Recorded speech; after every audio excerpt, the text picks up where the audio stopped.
members, the Deputy Speaker.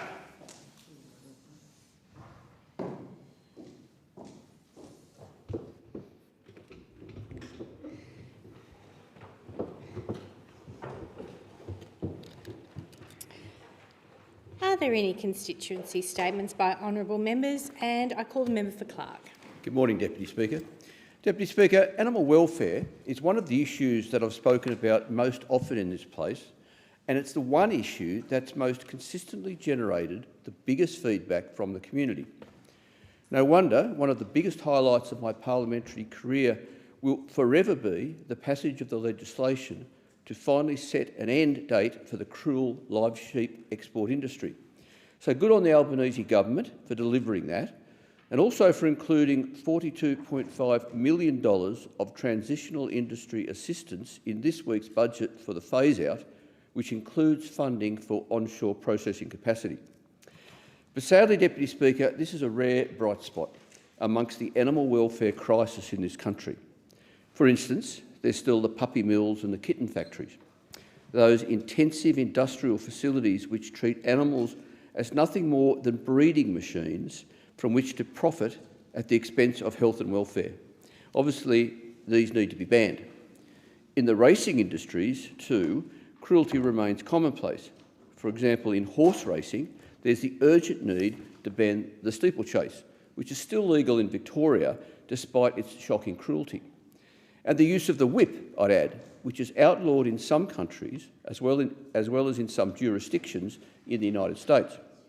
Deputy Speaker, I've also been a consistent advocate over many years to finally end greyhound racing, because the only way to end the systemic cruelty in that industry is to, in fact, end the industry. To its credit here, the Tasmanian Liberal government is seeking to progress legislation to that effect, despite the Labor opposition doing everything it can to thwart the ban. Fancy that, Deputy Speaker. The one issue the Tasmanian Labor Party has decided to differentiate themselves from the Liberal government is that they'll stand up for unconscionable and unpopular industrial-scale animal cruelty. No wonder no one votes for them anymore.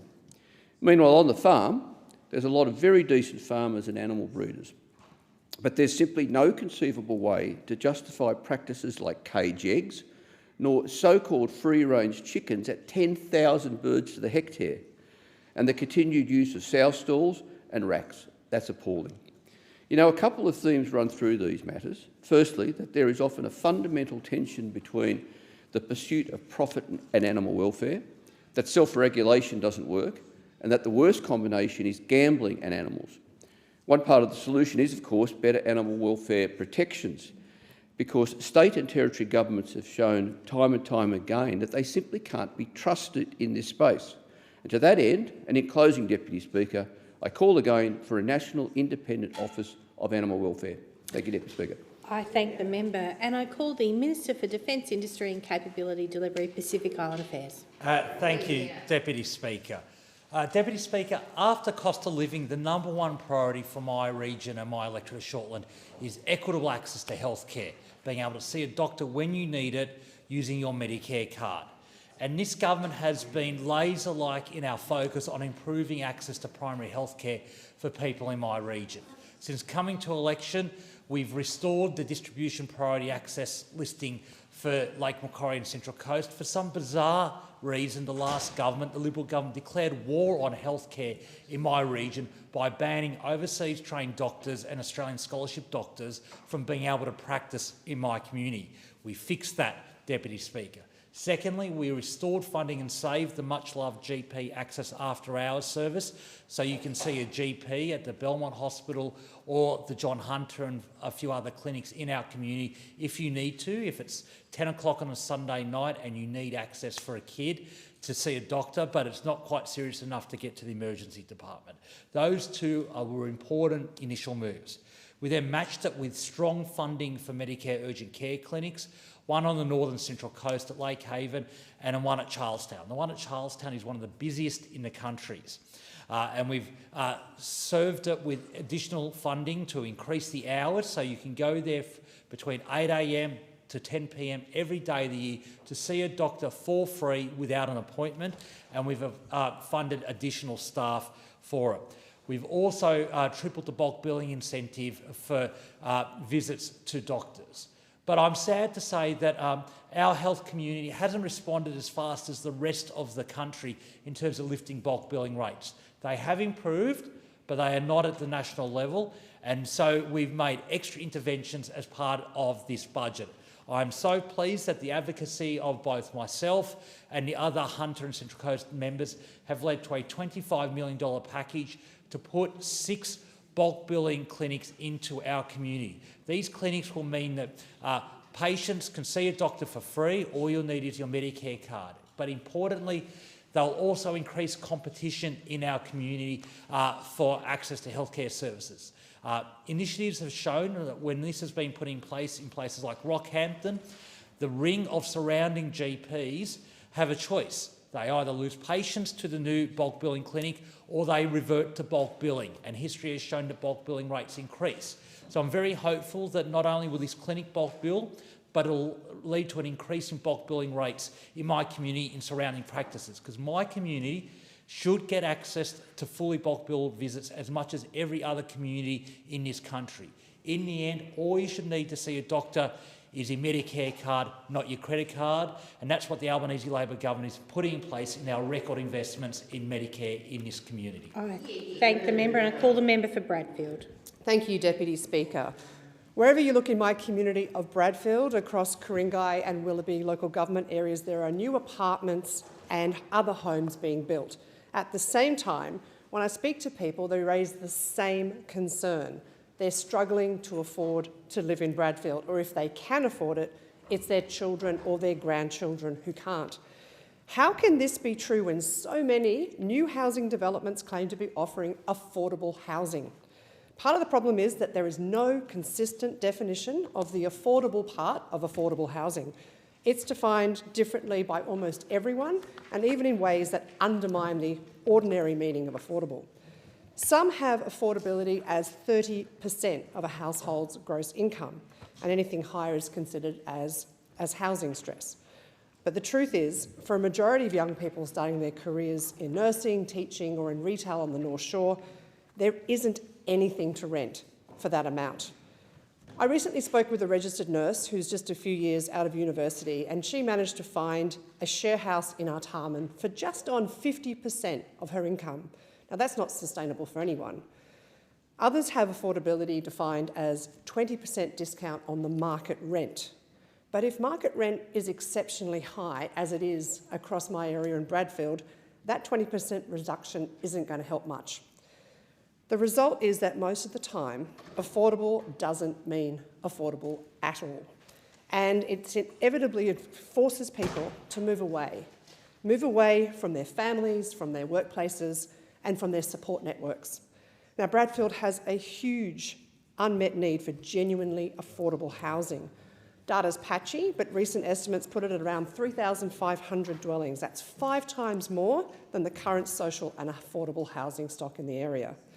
To get there, we need to build more homes, and Bradfield's making some progress in that direction. But new supply isn't enough on its own. Governments have to ensure that it's accessible for the people who need it most. Without clear and meaningful standards around affordability, we won't have homes built that are genuinely affordable. We'll just continue seeing more and more young families priced out of the places that they grow up, and we'll see more essential workers forced to move away, commuting longer distances to the schools, the hospitals, and the aged care facilities that they keep operational. Earlier this month, I launched a campaign calling for a clear national definition on affordable housing. So funding, planning, and construction are all working towards the same goal. Without your support, or with your support, we can push the government to set a consistent definition so we can hold them accountable for the funds that they commit to delivering the homes that people can actually afford. I thank the member, and I call the member for Lingiari. Thank you, Deputy Speaker. I begin by acknowledging the family of Kumajai little baby. This pain cannot be compared. It is deep and it is unending. Not only to mourn such a tragic and horrendous loss, but to mourn so publicly is an extremely difficult thing. Minister McCarthy and I were in Central Australia when we received the news that Kumajai little baby had been found. There was an immense and collective outpouring of grief. That evening, I went to see and sat down with the grandmothers of Kumajai little baby and to pay my respects. And they told me very clearly what they wanted in terms of seeing justice done. It is a matter of pride and gratitude, specifically endorsed by Mr. Robin Granite's grandfather of Kumajai little baby, that the entire Alice Springs community came together as one over the last couple of weeks. Hundreds of volunteers joined extensive line searches, scouring bushlands for a little girl who was missing. Whatever cultural differences may have separated volunteers and well-wishers from the family, they evaporated in a wave of shared human empathy and concern. The community has shown where it stands and for whom it stands. Everyone is committed to the proposition that little children are sacred. It is likely that no other town in Australia could have displayed more compassion, responsibility and care. I want to thank those on the ground coordinating logistics, the Northern Territory Police and Emergency Services, Tunganjia, the Central Land Council and the Central Australian Aboriginal Congress. In particular, our local businesses and our communities that showed immense generosity of spirit and resources. Speaker, I have spent considerable time talking to the Granites family. I remain in contact with them still on how to approach this discourse. That is entirely appropriate. I would like to pay my respects to the White and Rockman family, who are also kin to Kumajai little baby. The family has made it very clear we do not want the death of this little baby to be politicised, to be used as a Trojan horse for another government intervention. We must be collaborative, we must be constructive, and we must respect their grief. That is not inaction, that is not abdicating accountability. It is saying we respect your immense hurt. We all want to see justice for Kumajai little baby, but we also must be very clear about how we seek that justice. We cannot demonise town campers. Conditions in town camps can often be very challenging, and in many cases, people are forced to live in harsh and insecure conditions. These conditions are not the result of personal failings. It is the result of systemic failures, and governments of all persuasions at all levels either condoned or exacerbated these conditions.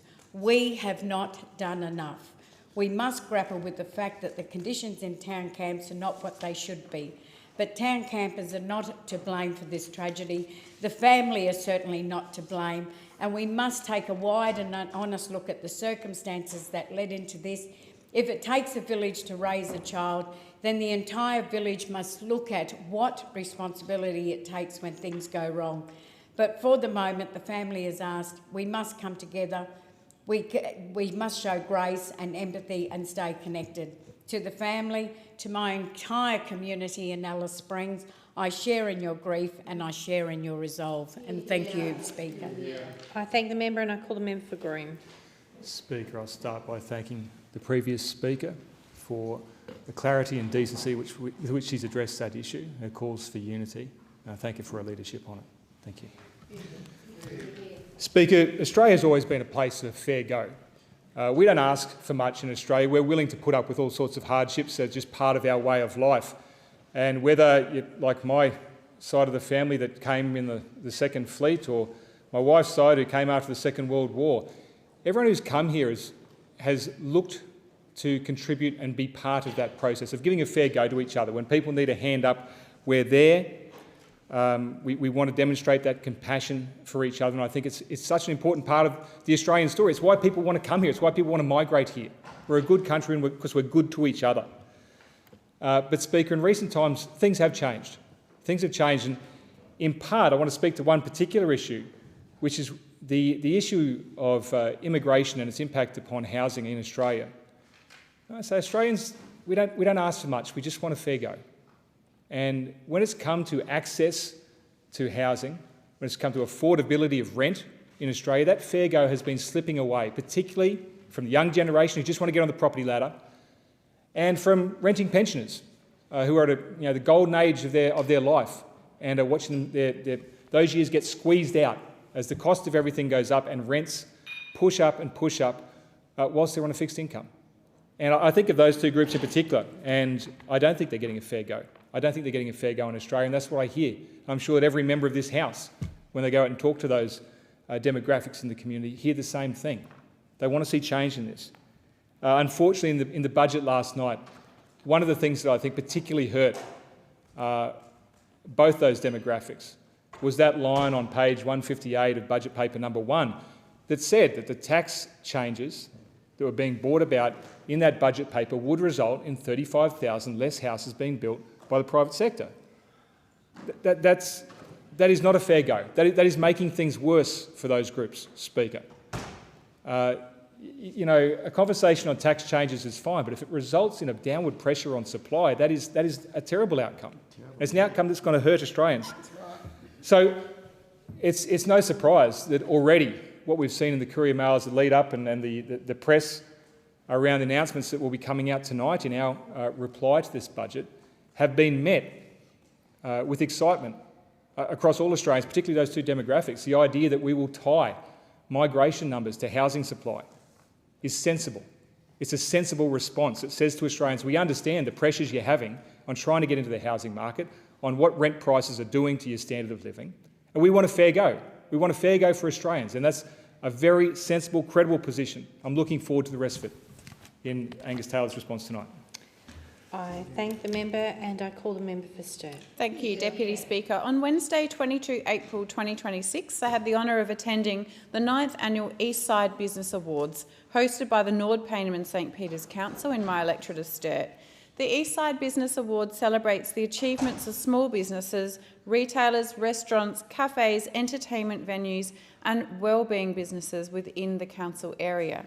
The awards were established in 2018 in partnership with Solstice Media, and this year just over 700 local businesses were nominated in a range of different categories, including Arts and Entertainment, won by Hoyts Nord, Best Cafe, won by Doppio, Best Hair and Beauty Salon, won by Cozy Hair, Best Restaurant or Pub, won by Taste of Nepal, with that business also achieving legend status, Best Independent Small Business and Best Professional Service, both won by Tito Pinetti Training and Consultant, which, like Taste of Nepal, also achieved legend status.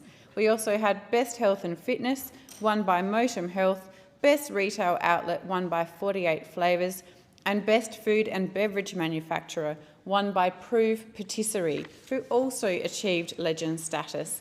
And can I just give a bit of a shout out to Prove Patisserie, because I'm a genuine lifelong celiac who needs to follow a gluten-free diet, and I can say Prove Patisserie produces one of the best gluten-free chocolate brownies I've ever eaten. It's smooth, fudgy, chocolatey, and it is a celiac's dream because it holds its structure. Deputy Speaker, this is genuinely the celiac's dream. I'm getting hungry. I wish I had one right now. Finally, the awards also celebrate a business that has achieved Hall of Fame status, and this year that business was Art Images Gallery. Established in 1985, Art Images Gallery is a leading contemporary art gallery in Sturt, which specialises in showcasing contemporary painting, sculpture, prints, ceramics, glass and jewellery by local artists. There is a thriving arts community in Sturt, and Art Images Gallery takes pride of place within it. So congratulations to all the nominees, as well as to all the winners.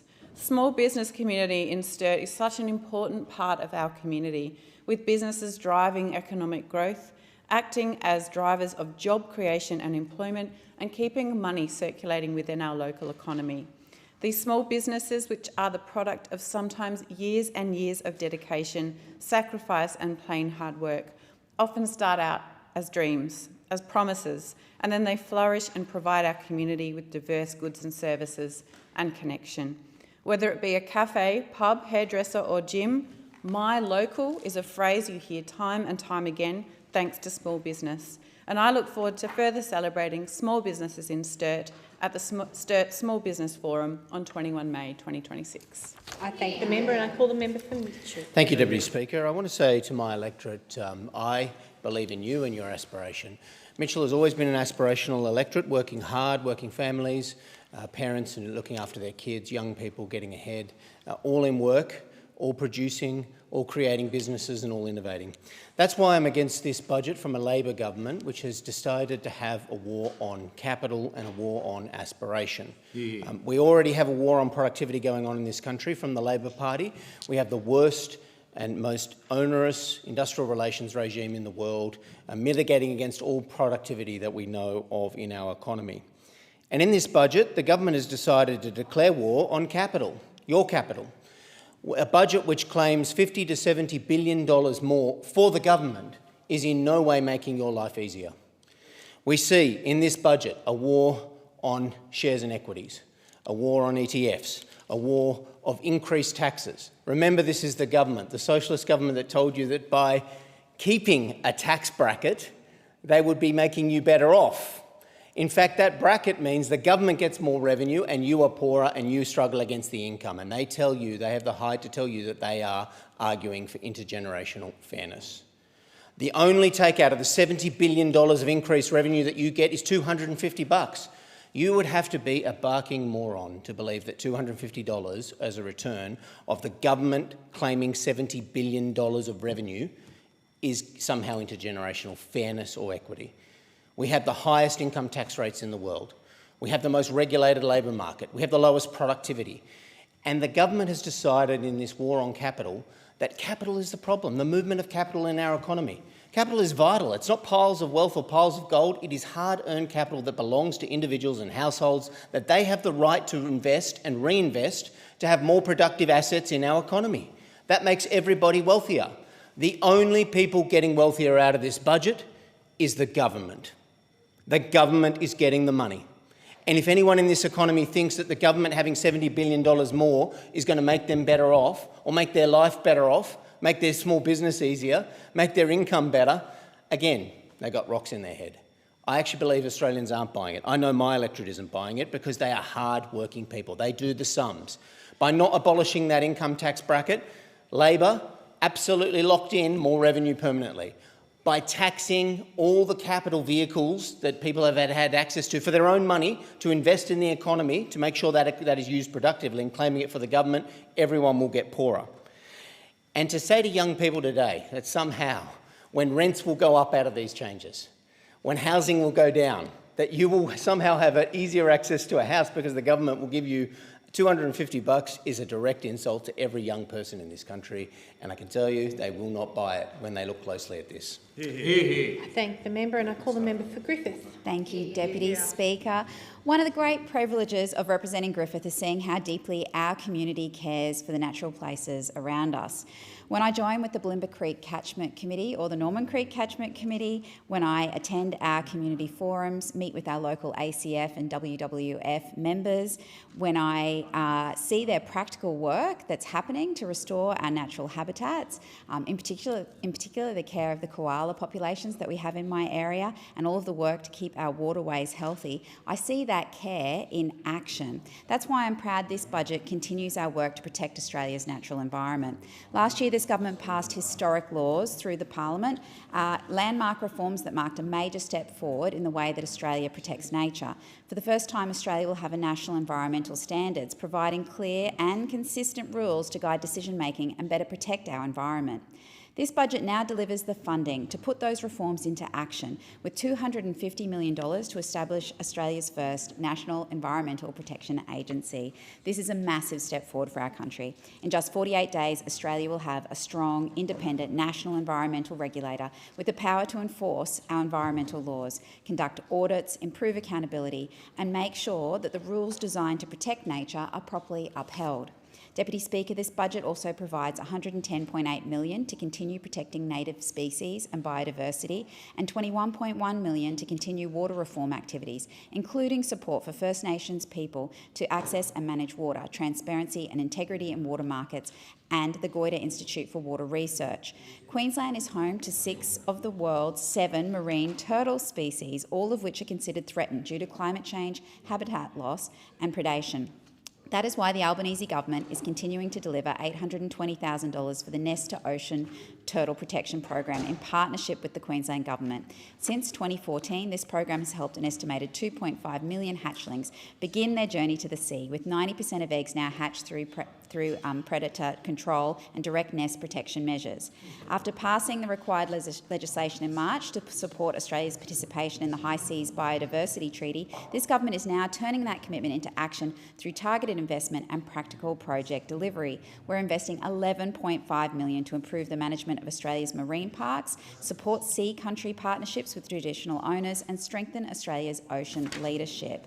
Deputy Speaker, protecting the environment means protecting the places that sustain us and giving the next generation a country where nature is cared for, threatened species have a future, and the restoration of nature is backed in.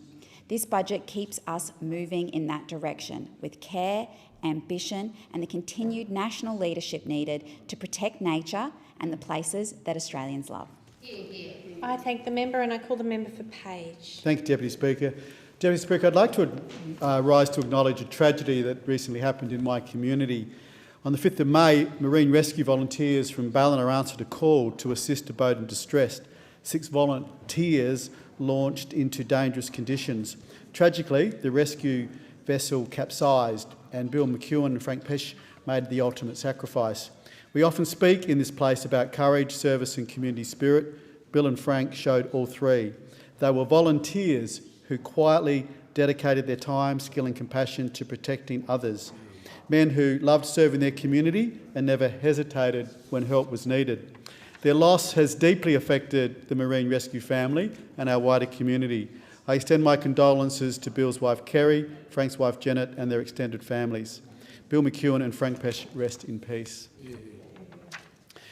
Deputy Speaker, I'd like to rise and acknowledge Sam Dark, born in South Grafton in 1933. Sam loved his town, he loved a yarn, and if you ever saw an old bullnose Morris, you knew exactly who it was. The car was his pride and joy. He also helped start the Grafton Vintage Car Club so others could share the passion as well. As a young man in the Royal Australian Air Force, he was sent out to Emu Field during Operation Totem in 1953. What that involved was Sam was transporting scientists into the desert for Australia's first nuclear test, and he held that story in silence for 70 years. Sam is thought to have been the last person alive that stood within 5 kilometres of the detonation. He said all this was carried out in the utmost of secrecy. Sam married his wife Betty in 1956, raised Dennis, Donnie and Carol. Rest in peace, Sam, and thank you for your service. Deputy Speaker, I'd like to acknowledge and congratulate John and Faye Hooper and Faye's brother Alan Childs on their retirement after 30 remarkable years of running the Cootes Crossing General Store. For generations, the store has been the heart of the community, and since taking over, John, Faye and Alan are remembered for their generosity, having donated to countless charities and community groups. And stores like this and the help they gave in feeding the community through fires and floods and in times of distress are legendary about how generous they were. Their impact will be felt for many years. So thank you, John, Faye, daughter Kylie and their grandchildren Matilda and Alan, children Tim and Ashley and grandchildren Tate. Jocelyn and Riley, congratulations on all of you, on all that you've contributed, and I wish you all the very best for a happy and well-earned retirement. I thank the member and I call the member for Canberra. Thank you, Deputy Speaker. This year I again ran my budget speech competition for Year 10, 11 and 12 students in my electorate, and it posed the question, if you were the Treasurer, what is the one big idea you'd like to see in the budget? I'm so grateful to all the students who entered and congratulate them for their excellent ideas and really fantastic writing skills. We had entries on topics as varied as youth mental health to free school meals for every Australian school student. But I'm really pleased to announce that Imogen Polder, a Year 10 student from St Clair's College, was the winner of the competition. Imogen wrote about the pink tax, and she said this: "Why do I have to pay more for pink razors compared to blue razors? Why are products suddenly more expensive when they're designed for women? This is not just annoying, it's completely unfair. Women are already earning less than men, only 79 cents for every dollar men earn, and these increased prices just make thousands of lives more difficult. If I were Treasurer for the day, I would ensure that the pink tax disappears from our supermarkets forever. By ensuring prices for women's items are dropped and penalties are enforced on companies that continue with this despicable behaviour, women around Australia will have more accessibility to these products and health issues will reduce. We are not in medieval times. Women should not have to make makeshift period products purely because they cannot afford branded items. Sadly, this is the reality for many women today. Supermarkets and major companies do not listen and acknowledge our needs, and this must change. By enforcing financial penalties, major companies will quickly realise that this is an unfair and unequal practice that they can easily stop just by spending a small amount of extra money. Altogether, as Treasurer, I would ensure that women pay the same prices as men, creating a ripple effect that will change the entire world for the better. Congratulations again, Imogen, for your excellent speech. As the prize for her speech, Imogen and her mother were my guests at the Treasurer's budget speech on Tuesday night. Imogen, it was a pleasure to meet you, and thank you for your advocacy for a more gender-equal economy. And I just want to acknowledge as well St Clair's College's engagement each year with the budget. We also have a Year 11 economics class and their teacher, Philip Coe, come and visit, and we get them tickets for the budget speech. I love seeing students getting engaged with the budget and our parliament more generally. They have such a great opportunity for this here in Canberra. And the budget is such a great opportunity for young economics students to see economics in action and be inspired. So I'd really like to see more schools in Canberra get in touch with me if they're interested, and thanks again to everyone who engaged with my competition this year. I thank the member and I call the member for Cook. Thank you, Deputy Speaker. I would like to recognise and congratulate an outstanding local Kirrawee High School student, Nate Kell, on his selection to the Australian Under-16s water polo team. To represent your country at any age is an extraordinary achievement, but to do so while still in high school is truly incredible. It's a proud moment for the Cronulla Water Polo Club as well as our entire community of the Sutherland Shire.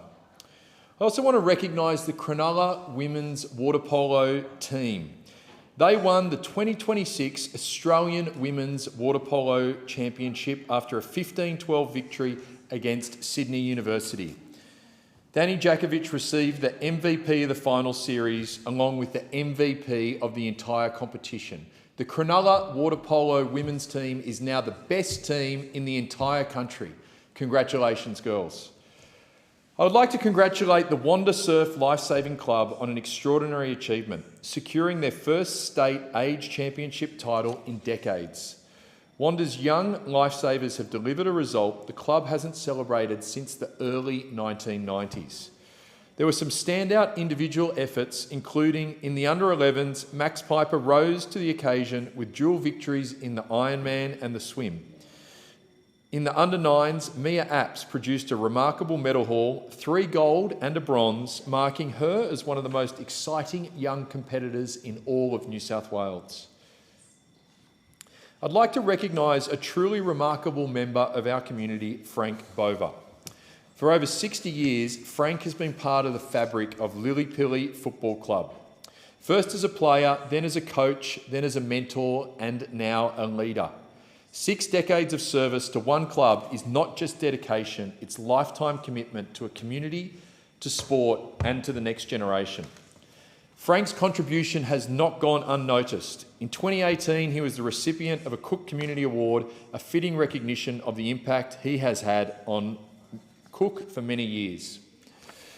Recently, I received an email from Carol, a St Vincent's de Paul volunteer for Caringbah, and she wrote, and I quote, "In these ever-increasing cost of living times, it's become extremely obvious the number of people in our electorate and around Caringbah are in need of help, and it has increased dramatically. If this increase is not enough in the help we give them, we will see it in so many more people and so many younger people." Now, we've received requests for food assistance, one lady pleading she has nothing for school lunches.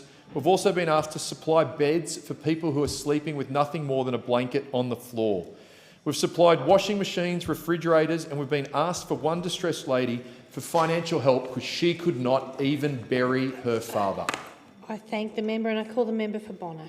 Thank you, Deputy Speaker. I recently hosted the Bonner Electorate Awards in my community, recognising some truly outstanding local community members.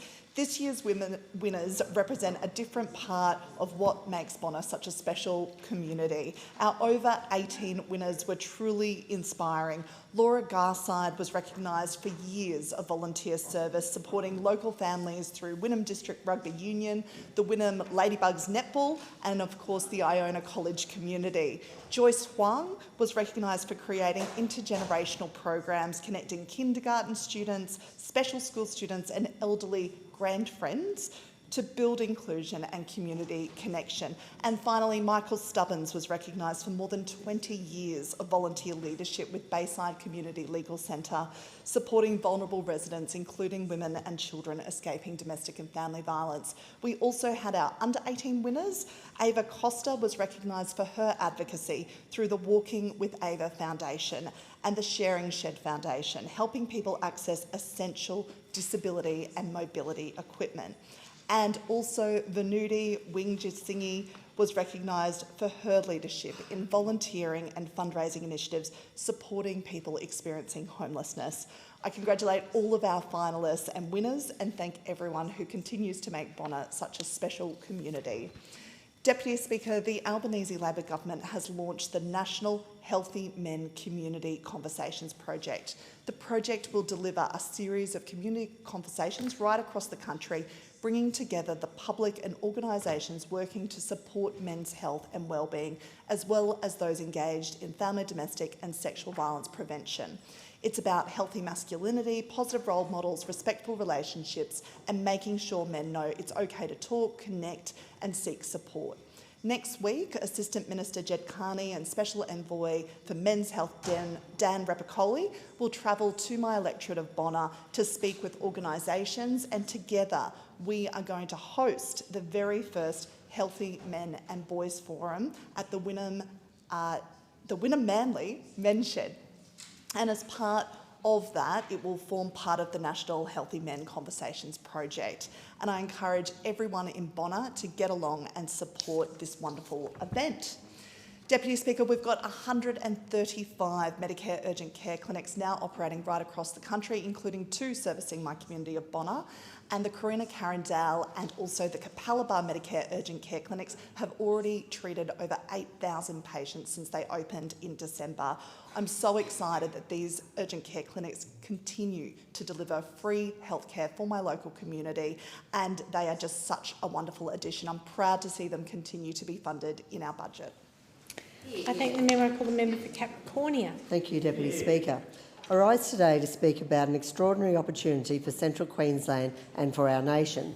The decision for Rockhampton to host rowing, canoe sprint and para canoe events on the Fitzroy River as part of the Brisbane 2032 Olympic and Paralympic Games. This is more than a sporting announcement. It's a vote of confidence in our region, in our people and in the great future of Central Queensland. For years, our community has known what Rockhampton has to offer. We have the natural assets, we have the determination, and we have a proud sporting culture that runs right across our region. Now, the rest of the country, and indeed the world, will have the chance to see it too. The Fitzroy River has long been an important training and competition venue, and with the right upgrades, it will bring world-class competition to our backyard. Just as importantly, it will leave a legacy long after the closing ceremony. Planned improvements to the flat water facility, support for grassroots sports and better connectivity through projects like the Rockhampton Ring Road will help ensure the benefits are felt not just during the Games but for decades to come. This is exactly what regional Australia deserves, a real seat at the table when it comes to major national opportunities. These games should not belong to Brisbane alone. They should belong to all of Queensland, and that absolutely includes Rockhampton and the wider Capricornia region. Hosting these events will put our region on the world stage. It will shine a spotlight on our local businesses, our tourism operators, our sporting clubs and our volunteers. It will inspire the next generation of young athletes from Central Queensland to believe that the road to the Olympics can begin right here at home. It will also drive investment, create jobs and strengthen community pride. We know the value of projects that leave something meaningful behind, and this is why opportunities matter so much. It's about stronger infrastructure, more visitors, more economic activity and more chances for local people. It's about making sure regional communities are not an afterthought but a priority. I want to acknowledge all of those who have worked so hard to back these visions, the local clubs, the community advocates, the councils and those across government who understand that when regional Queensland succeeds, the whole nation benefits. Rockhampton has earned this opportunity and our community will rise to it. I will always fight to make sure Central Queensland gets its fair share, and then this is one of those moments where we should be proud, united and ambitious for what comes next. And I'd particularly like to thank my LNP colleagues who have helped make this happen. Donna Kirkland, the member for Rockhampton, Senator Matthew Canavan, Nigel Hutton, member for Keppel, Glenn Kelly, member for Morani, and the Queensland Premier and the Deputy Premier. Rockhampton is ready, Central Queensland is ready, and I say let us get on with it and bring Olympic glory to the Fitzroy River. Thank you. I thank the member and I call the member for Petrie. Thank you, Deputy Speaker. This federal government is backing in my community with the federal budget with over $800 million for the Bruce Highway. I've got locals that live in Griffin, such as Elizabeth, who's told me that these improvements, particularly the on-ramp and the off-ramp at Griffin, right there at Dolly's Rocks Road, is really going to benefit from this. They're going to see their commuter time is going to be cut down 30 minutes, sometimes up to an hour, depending on the day or the weekend. It's absolutely fantastic to see this investment, and I really thank the Minister for Infrastructure for backing in my community and backing in Queensland. It's so important that people can get from A to B safely, and that we can actually cut commuter time so people are getting more out of their day, more out of their work. And so I just want to say that I'm so grateful that the Labor government is backing in Petrie and we're making sure that everyone can go about their daily business in a safe way. Another thing I'm really stoked about is the investment, the $60 million investment in the youth housing incentive. Our young people are struggling, and in my community we've got about between 600 and 1,000 homeless young people.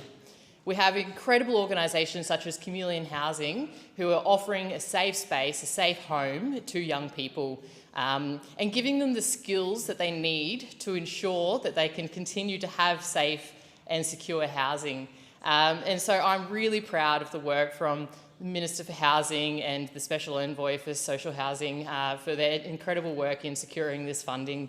The $60 million is going to make such a difference in helping the young people in our community. Our young people are our future. We need to do what we can to help them to get the best out of life, to get the best start in life. If a young person is facing homelessness or is already homeless, things haven't been going too well for them. So it's up to us as the government to really step in and do what we can to help them. I just want to take this moment to talk about a dreadful incident that happened on Sunday in my community. A mosque in Bald Hills was threatened with violence, and the man responsible is now being apprehended by the Queensland Police Service, and I thank them for that. As it's a matter before the courts, I won't touch on it any further, except to say this is an example of what is completely unacceptable in our country. My great-grandfather died in the Second World War fighting to prevent this kind of religious and ethnic discrimination and vilification in our country. Whether you're Jewish, whether you're Muslim, whether you're Christian, you deserve to practice your religion free from violence and intimidation. It is a pillar of our country that we can have the freedom to be who we are, to believe what you believe. And diversity is so important to the strength of our country, and I condemn any kind of vilification. I thank the member and I call the member for Barara. Thanks, Deputy Speaker. Glenorrhea is a small community where people know each other, where the local pizza shop's the cornerstone of the community and people band together in tough times. Gemma Jukes was a Glenorrhea original for 9 years, the force behind the Glenorrhea Pizzeria. She was active, full of life and dreams, travelling with her husband Lang and expanding their family. She developed what she thought was sciatica pain, but when it became too severe to manage, she went back to her doctor for a scan. That scan found something on her spine. Before Barrera could just pause. A division has been called in the House. The proceedings are suspended to enable honourable members to attend the division. The proceedings will resume when the chair of the Federation Chamber is resumed and the conclusion of the division or subsequent divisions.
The member for Berowra in continuation. Thanks, Deputy Speaker. A second scan confirmed tumours. In April 2023, a full-body scan discovered stage 4 small non-small cell lung cancer with a rare genetic mutation that placed her in a small and particularly vulnerable group of patients.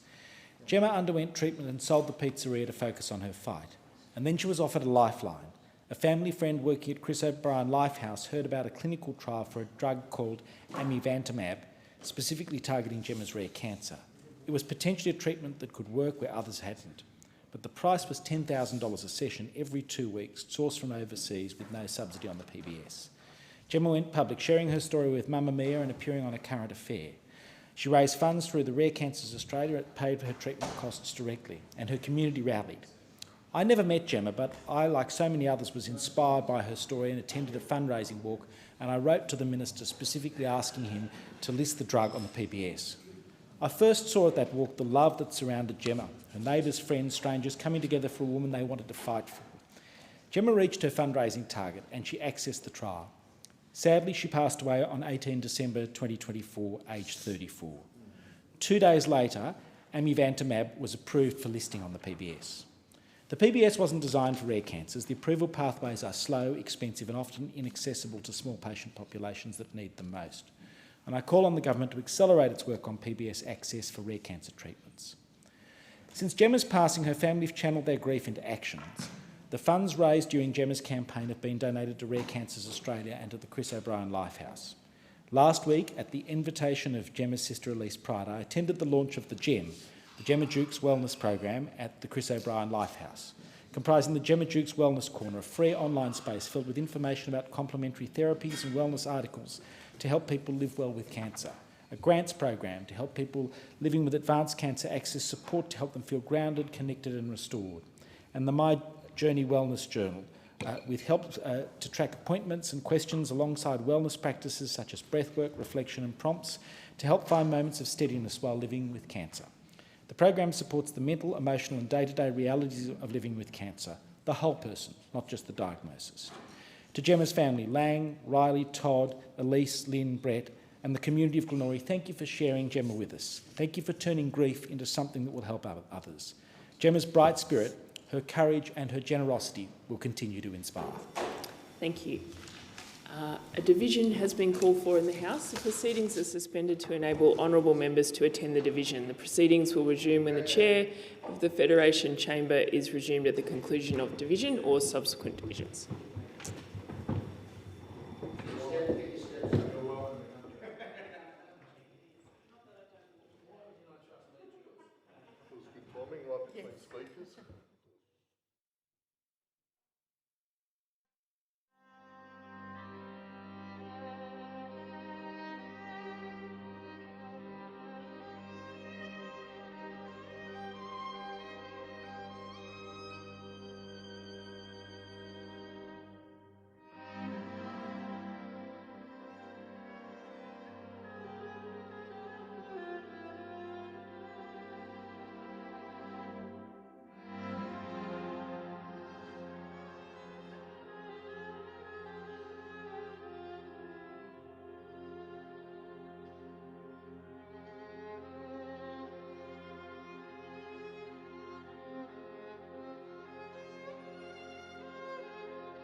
The member for Moreton.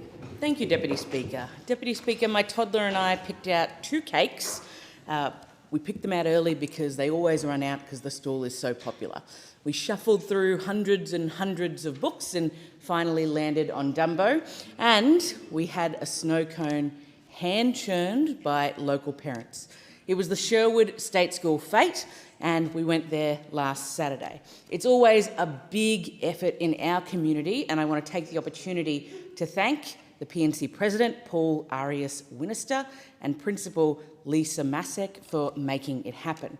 It's a fete that brings our community together between rides, stalls, plants, clothes, toys, books, and well-timed for Mother's Day with cakes, sweets, and a special stall.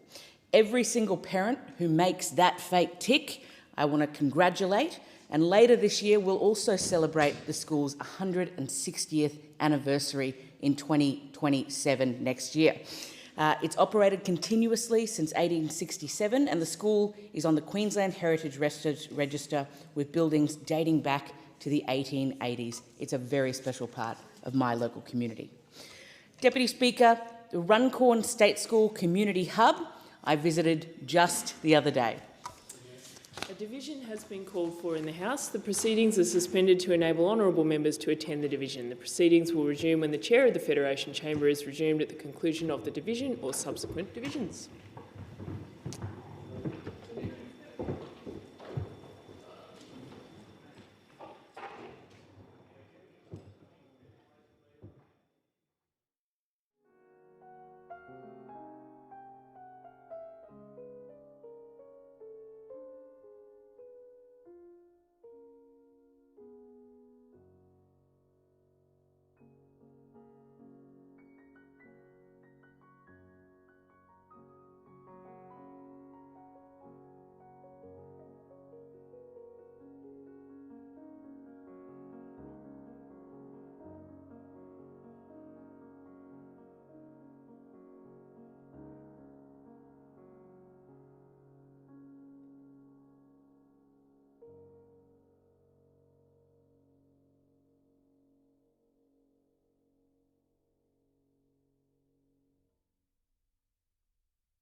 The member for Moreton in continuation.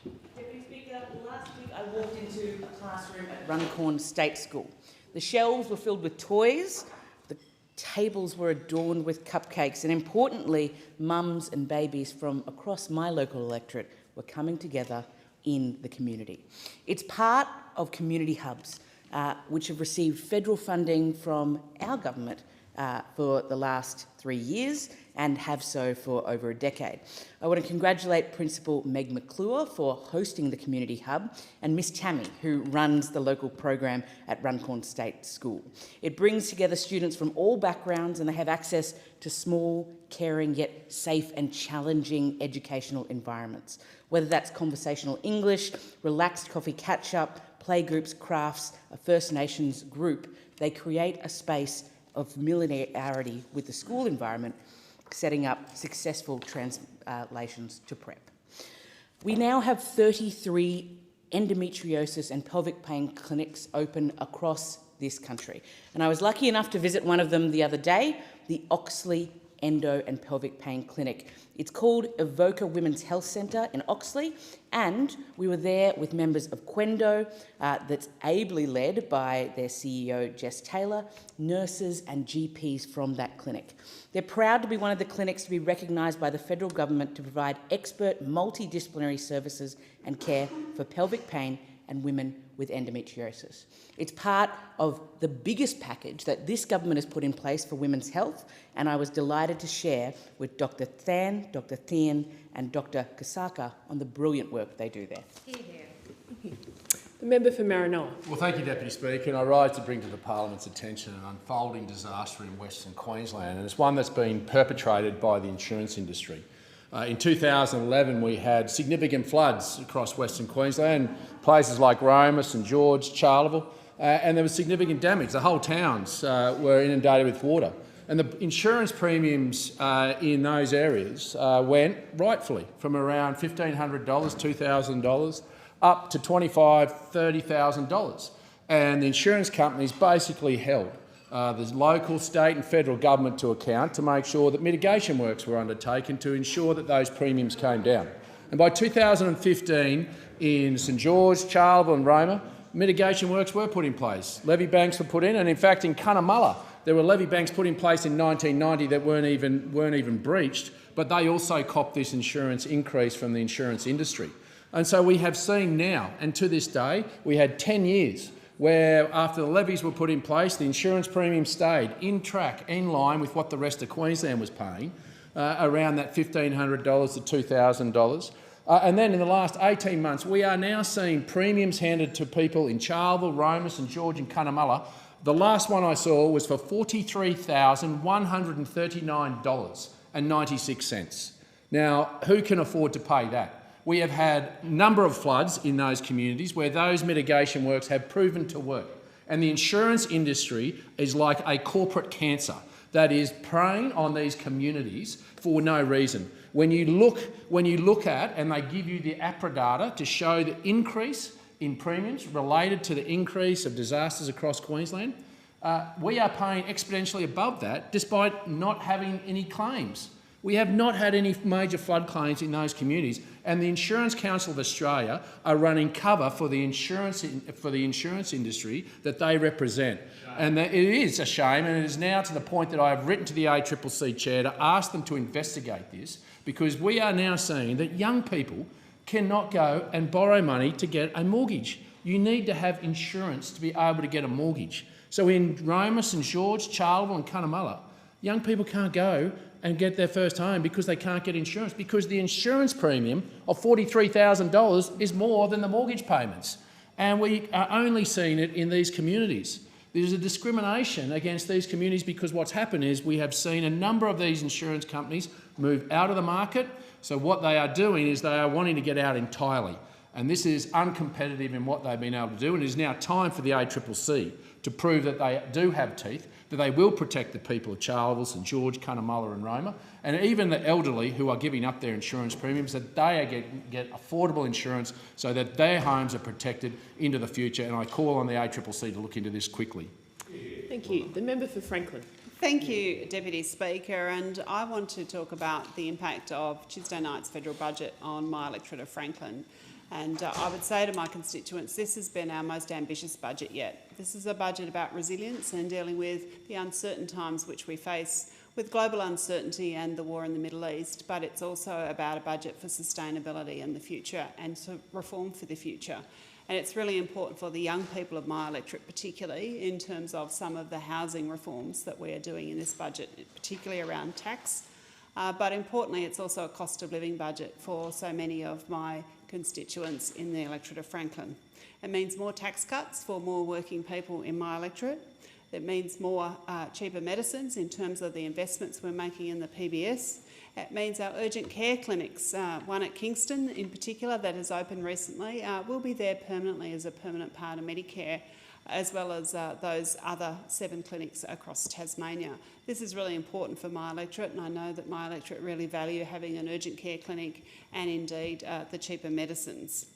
The tax relief for working Tasmanians will be $250 in the Working Australians tax offset, and of course the $1,000 tax deduction, which means that the average worker in the country will be, with our tax cuts, the 3 stages of tax cuts, and indeed this offset and the deduction will be on an average around $2,000 a year better off because of action that our government has taken. And of course, they mightn't feel it at the Bowser, but certainly they are getting also relief at the Bowser with the fuel excise cut, and we know that that has had a big impact on the budget with a cost of around $3 billion. But we're providing this support to households because we know that the war in the Middle East is indeed impacting them at this point in time. Importantly, of course, it also has investments for the future in terms of Australia's security when it comes to things like fertiliser, when it comes to things like fuel, and when it comes to things like the supply chain and sovereign capability, which is really important to make sure that we're not in this position again and that we can shield Australians as much as possible as a government from some of the impacts of the current global instability. In terms of the housing investments, additional money of the $2 billion, Tasmania is eligible for another $50 million. We've already invested now over $860 million into new housing in Tasmania since the federal Labor government was elected, and we can see homes are starting to come out of the ground in Tasmania because of the investments that we made as a federal government. And I must say, as a former Minister for Housing, I'm incredibly proud of those investments. We've seen around 600 people in Franklin that have purchased their first home through the 5% deposit scheme also since we've come to office. And I know firsthand from talking to local constituents that the increase in the Commonwealth rent assistance of almost 50% since we've come to government is also helping renters. So we're tackling in the health system in terms of investments with the hospitals, around $1 billion a year into our hospital system in Tasmania, around $900 million a year into education as well. The member for Parkes. Deputy Speaker, today I rise to stand up for local government right across Australia. As a former mayor of a New South Wales regional town, as a former board member of Local Government New South Wales and chairman of the Country Mayors Association of New South Wales, I know the challenges of local government. I have lived with the struggle of stretching limited dollars further than they were ever meant to go. Councils provide essential services Australians can't do without: water services, waste services, animal services, and they are responsible for the roads, for the planning, for the sporting fields, the public pools, the libraries, the playgrounds, weed control, sometimes even aged care, childcare and disaster planning and resilience, and much, much more. Now, as a Shadow Assistant Minister for Local Government and Territories, I know that the struggle to make ends meet is real for our councils. And I know that this federal budget has left councils right across Australia devastated. After fighting for financial assistance grants, they rely on so much to be increased to 1% of Commonwealth taxation revenue, they have been cut instead. This week, the Albanese Labor government announced that financial assistance grants that are now currently sitting at 0.51 of Commonwealth taxation revenue will now drop to 0.49. This is absolute proof that councils have not been heard, or even worse, they've been totally ignored by this Labor government. Despite shifting costs and responsibilities onto the tier of government that can least afford it, the federal government is asking them to do more with less. The statistics show that councils are struggling financially. They are forced to resort to seeking special rate variations or other methods to raise more funds for their communities. with massive increases of up to 100%. No one can afford that massive bill shock. And once again, it is the local ratepayer who ends up footing the bill. Cuts to councils are cuts to our ratepayers. There are almost 10 million Australians who choose to live in regional Australia. That's 10 million Australians who have been left out in the cold with this budget. Alongside the cuts to financial assistance grants, there was minimal spending in regional infrastructure. The Inland Rail project was cut north of Parkes, leaving my regional communities shell-shocked. Communities, businesses and families have factored this project into their life decisions now for the last 10 years. Local roads and community infrastructure program has gone under this budget, and there's no new funding for regional precincts and partnership program in the years to come either. This budget is a nail in the coffin for local government's trust. It is the final blow for local government's respect, and it is the latest in a litany of broken promises. This government needs to remember that the state government can't deliver without local government. The federal government can't deliver without local government. Council should be our trusted partner to deliver the services Australians need. Thank you. The member for Cook. Thank you, Speaker.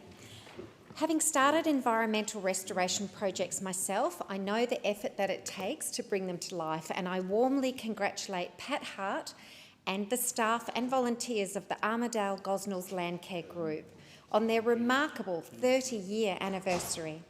Bullwinkle is fortunate to have such a dedicated organisation protecting its natural environment. Funded through the collaboration of 2 local governments, the group has become a cornerstone of environmental stewardship. Its work across the Canning and Wandong catchments, together with the bushland and wetlands restoration, has made a lasting mark on the landscape. AGLG has consistently protected and restored ecosystems, improving water quality and strengthened community responsibility for the environment. Its impact goes beyond projects by inspiring people to learn, get involved and care. Much of this success reflects Pat Hart's leadership. Through her work securing funding and champion education and community engagement, AGLG has built a strong volunteer base and secured more than $5.6 million in grants and sponsorship, as well as $10 million in federal funding for the Canning River, with support from neighbouring MP Minister Matt Keogh. Anyone who has visited Roley Pools in Roleystone knows how special a place it is, and places like this remind us that this takes years of care and dedication. I also acknowledge Cam Clay, Wayne Van Leyen and Dan Walker for their important contributions, along with the councils and mayors of the City of Armidale and City of Gosnells for supporting the group over 3 decades. The scale of AGLG's impact is extraordinary, with more than 1.4 million native seedlings planted over the last 30 years. And on average, AGLG has maintained 25 project sites each year, hosted 600 community events, 200 school programs, and engaged thousands of students. More than 34,000 volunteers have contributed over 74,000 hours, which was valued at an estimated $2.7 million. This is more than environmental work. It is a long-term investment in the health, resilience and beauty of our natural space. AGLG has made a lasting difference to both the environment and our community. Congratulations again to Pat and the team. May your important work continue for many more years to come. Thank you. In accordance with Standing Order 193, the time for members' constituency statements has concluded, and I call the clerk. Government business, order of the day number 1, regional budget statement, resumption of debate on the take note motion. The question is that the document be noted. The member for Blair. Thank you, Deputy Speaker.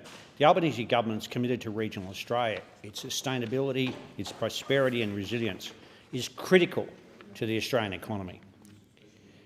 560 regional initiatives over the past 4 budgets have been brought forward by this government, and this is crucial to regional Australia.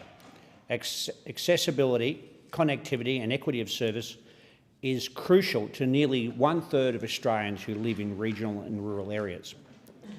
Complex challenges are experienced by them. The challenges of fuel and food security, climate change, the tyranny of distance, which impacts the health of their people, the educational opportunities which disadvantage young people living in rural and regional areas, the issues of job creation, which is always a big issue in creating the opportunities for young people in rural and regional areas on farms and in country towns. Deputy Speaker, it is absolutely vital that we support regional Australia, and that's what this government is doing in this budget. We are backing regional Australia. We're delivering on cost of living relief, healthcare, housing, because every postcode is critical in this country. We're delivering the transport and community infrastructure that regional Australians need.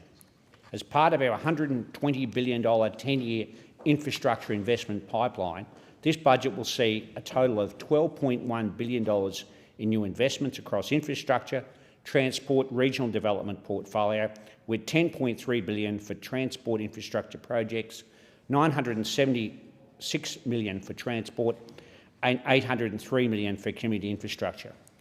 Deputy Speaker, during a period of global uncertainty, we're building on infrastructure in responsible projects that boost productivity, deliver safer and faster freight and support connected housing.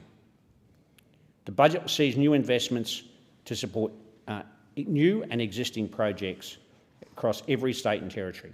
There's $812.5 million in my home state of Queensland to deliver Stage 2 of the Bruce Highway, the Gateway Motorway to Dolly's Rocks Road, building on the $758.4 million in Stage 1 and connecting Moreton Bay and the Sunshine Coast regions north of Brisbane. There's $552 million in Western Australia to deliver the first stages of road upgrades to strengthen supply chain resilience, support housing supply and improve productivity in defence and critical minerals industries. We're also supporting productivity and resilience upgrades in our national freight rail network of $1.75 billion, building the Australian Rail Track Corporation network investment to nearly $2.8 billion. We'll have more to say in Inland Rail and the ARTC shortly. This government is absolutely committed to making sure that we support local governments as well as local communities. We continue to invest in local communities by providing grant funding which will make our suburbs and regions even better places to live, including bringing forward 80%, that's $2.9 billion of the 2026-27 financial grants entitlement to local government and providing funding for the delivery of infrastructure that meets the needs of our cities and regions.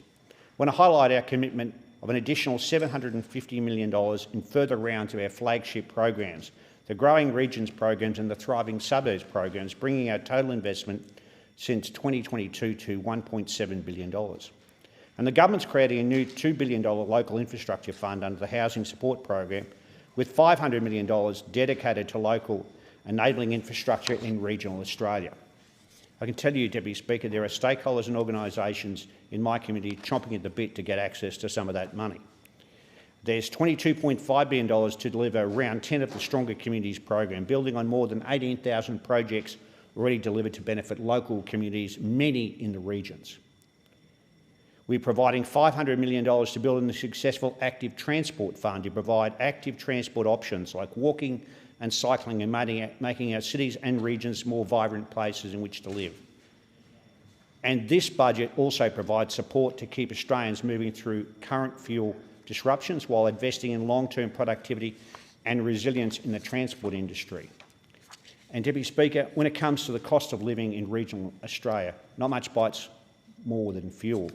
The cost of fuel, and there's no doubt regional Australia has been hit hardest by the impacts of the global fuel shortage. That's why we're in our comprehensive $14.8 billion plan to secure more fuel to strengthen supply chains, to build resilience and take the sting out of prices is so incredibly important in regional communities. And as I said earlier, the Albanese government is committed to making sure people in regional and rural areas are not disadvantaged in terms of healthcare. We're making that more accessible. The Medicare urgent care clinics, we're investing $580 million to keep them permanent and free 137 clinics providing accessible urgent care services across the country. 47 are supporting communities in regional, rural and remote Australia, and we're making them permanent, as I say. In my local community, there's nearly 37,000 visits to the clinic, the Ipswich Medicare Urgent Care Clinic, which opened in August 2023.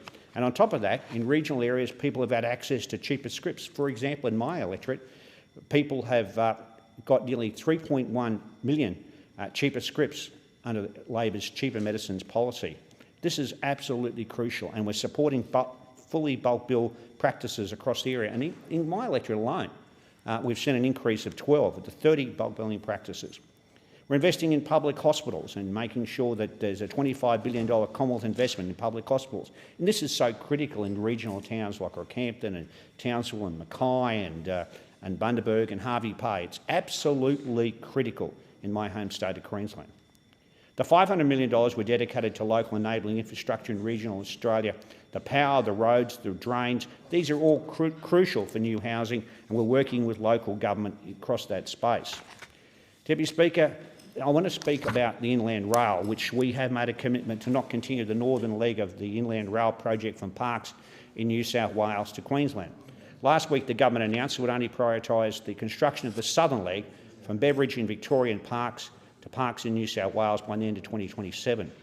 The planning work north of that, in rural areas, will continue on, but there's important work that we need to do in terms of rail, and we've given the money, as I've outlined earlier in my speech, to the ARTC and put an emphasis on freight. In 2013, we provided $1 billion for planning work on inland rail, and who wouldn't like the idea of taking trucks off-road and reducing carbon emissions? But the coalition government came to power and they allocated $9 billion off budget and said, thank you very much, that will bill with the $9 billion the whole of the inland rail, which, by the way, initially went to 43 kilometres west of the Brisbane port, finishing at Acacia Ridge, going through the Lockyer Valley into rural Ipswich. Now, the farmers and small business residents and homeowners in the Lockyer Valley, Toowoomba and rural parts of Ipswich are very pleased with our decision to not proceed there, because 2/3 of the cost was going from Toowoomba to Brisbane. I don't think they want 1.8 kilometre long rail freight trains going every hour on embankments without noise abatement, and that's what was precisely going to happen in my community. I've met with landholders across the proposed route, like the Ivory's Rock Convention and Event Centre at Peak Crossing, who raised concerns about me.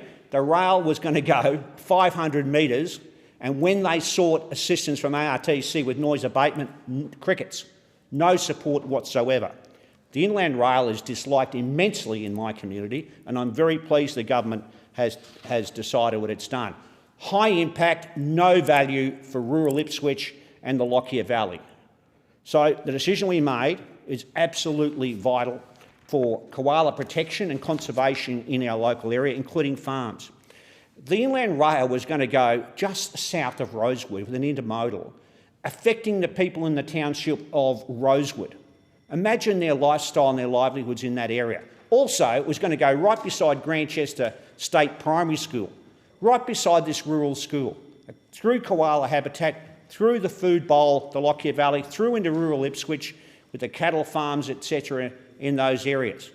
The Inland Rail, the decision to stop Inland Rail was the right outcome for the people in my community. I am very pleased we made that, and the people in my community are supportive of that in relation to the decision that government's made. So that is critical, and I'm very disappointed that the coalition can't see it. The member for Wright knows how important that decision was. He knows that people in the Lockyer Valley, in his community, which I used to represent, absolutely hate the concept of Inland Rail going through the Lockyer Valley. Our government is getting on with the job of delivering for regional Australia, in stark contrast for a big game opposite and failure to deliver. It's absolutely vital that we support regional Australia, and that's what this budget is precisely doing. Thank you. The member for Forrest. Thanks, Deputy Speaker. And Australians have seen a budget built on Labor lies, broken promises, with higher debt, higher taxes, more migrants and fewer homes. It is absolutely the last thing that Australians needed, and particularly those Australians who live in regional communities like mine in the southwest of WA. The Prime Minister has sought to sow his politics of division through this budget and divide Australians between those who live in the city and those who live in the country in some sort of sick postcode lottery. We know that they're racking up spending at an almost unprecedented rate because these budget papers show that this is the highest taxing government in Australian history outside times of war or pandemic.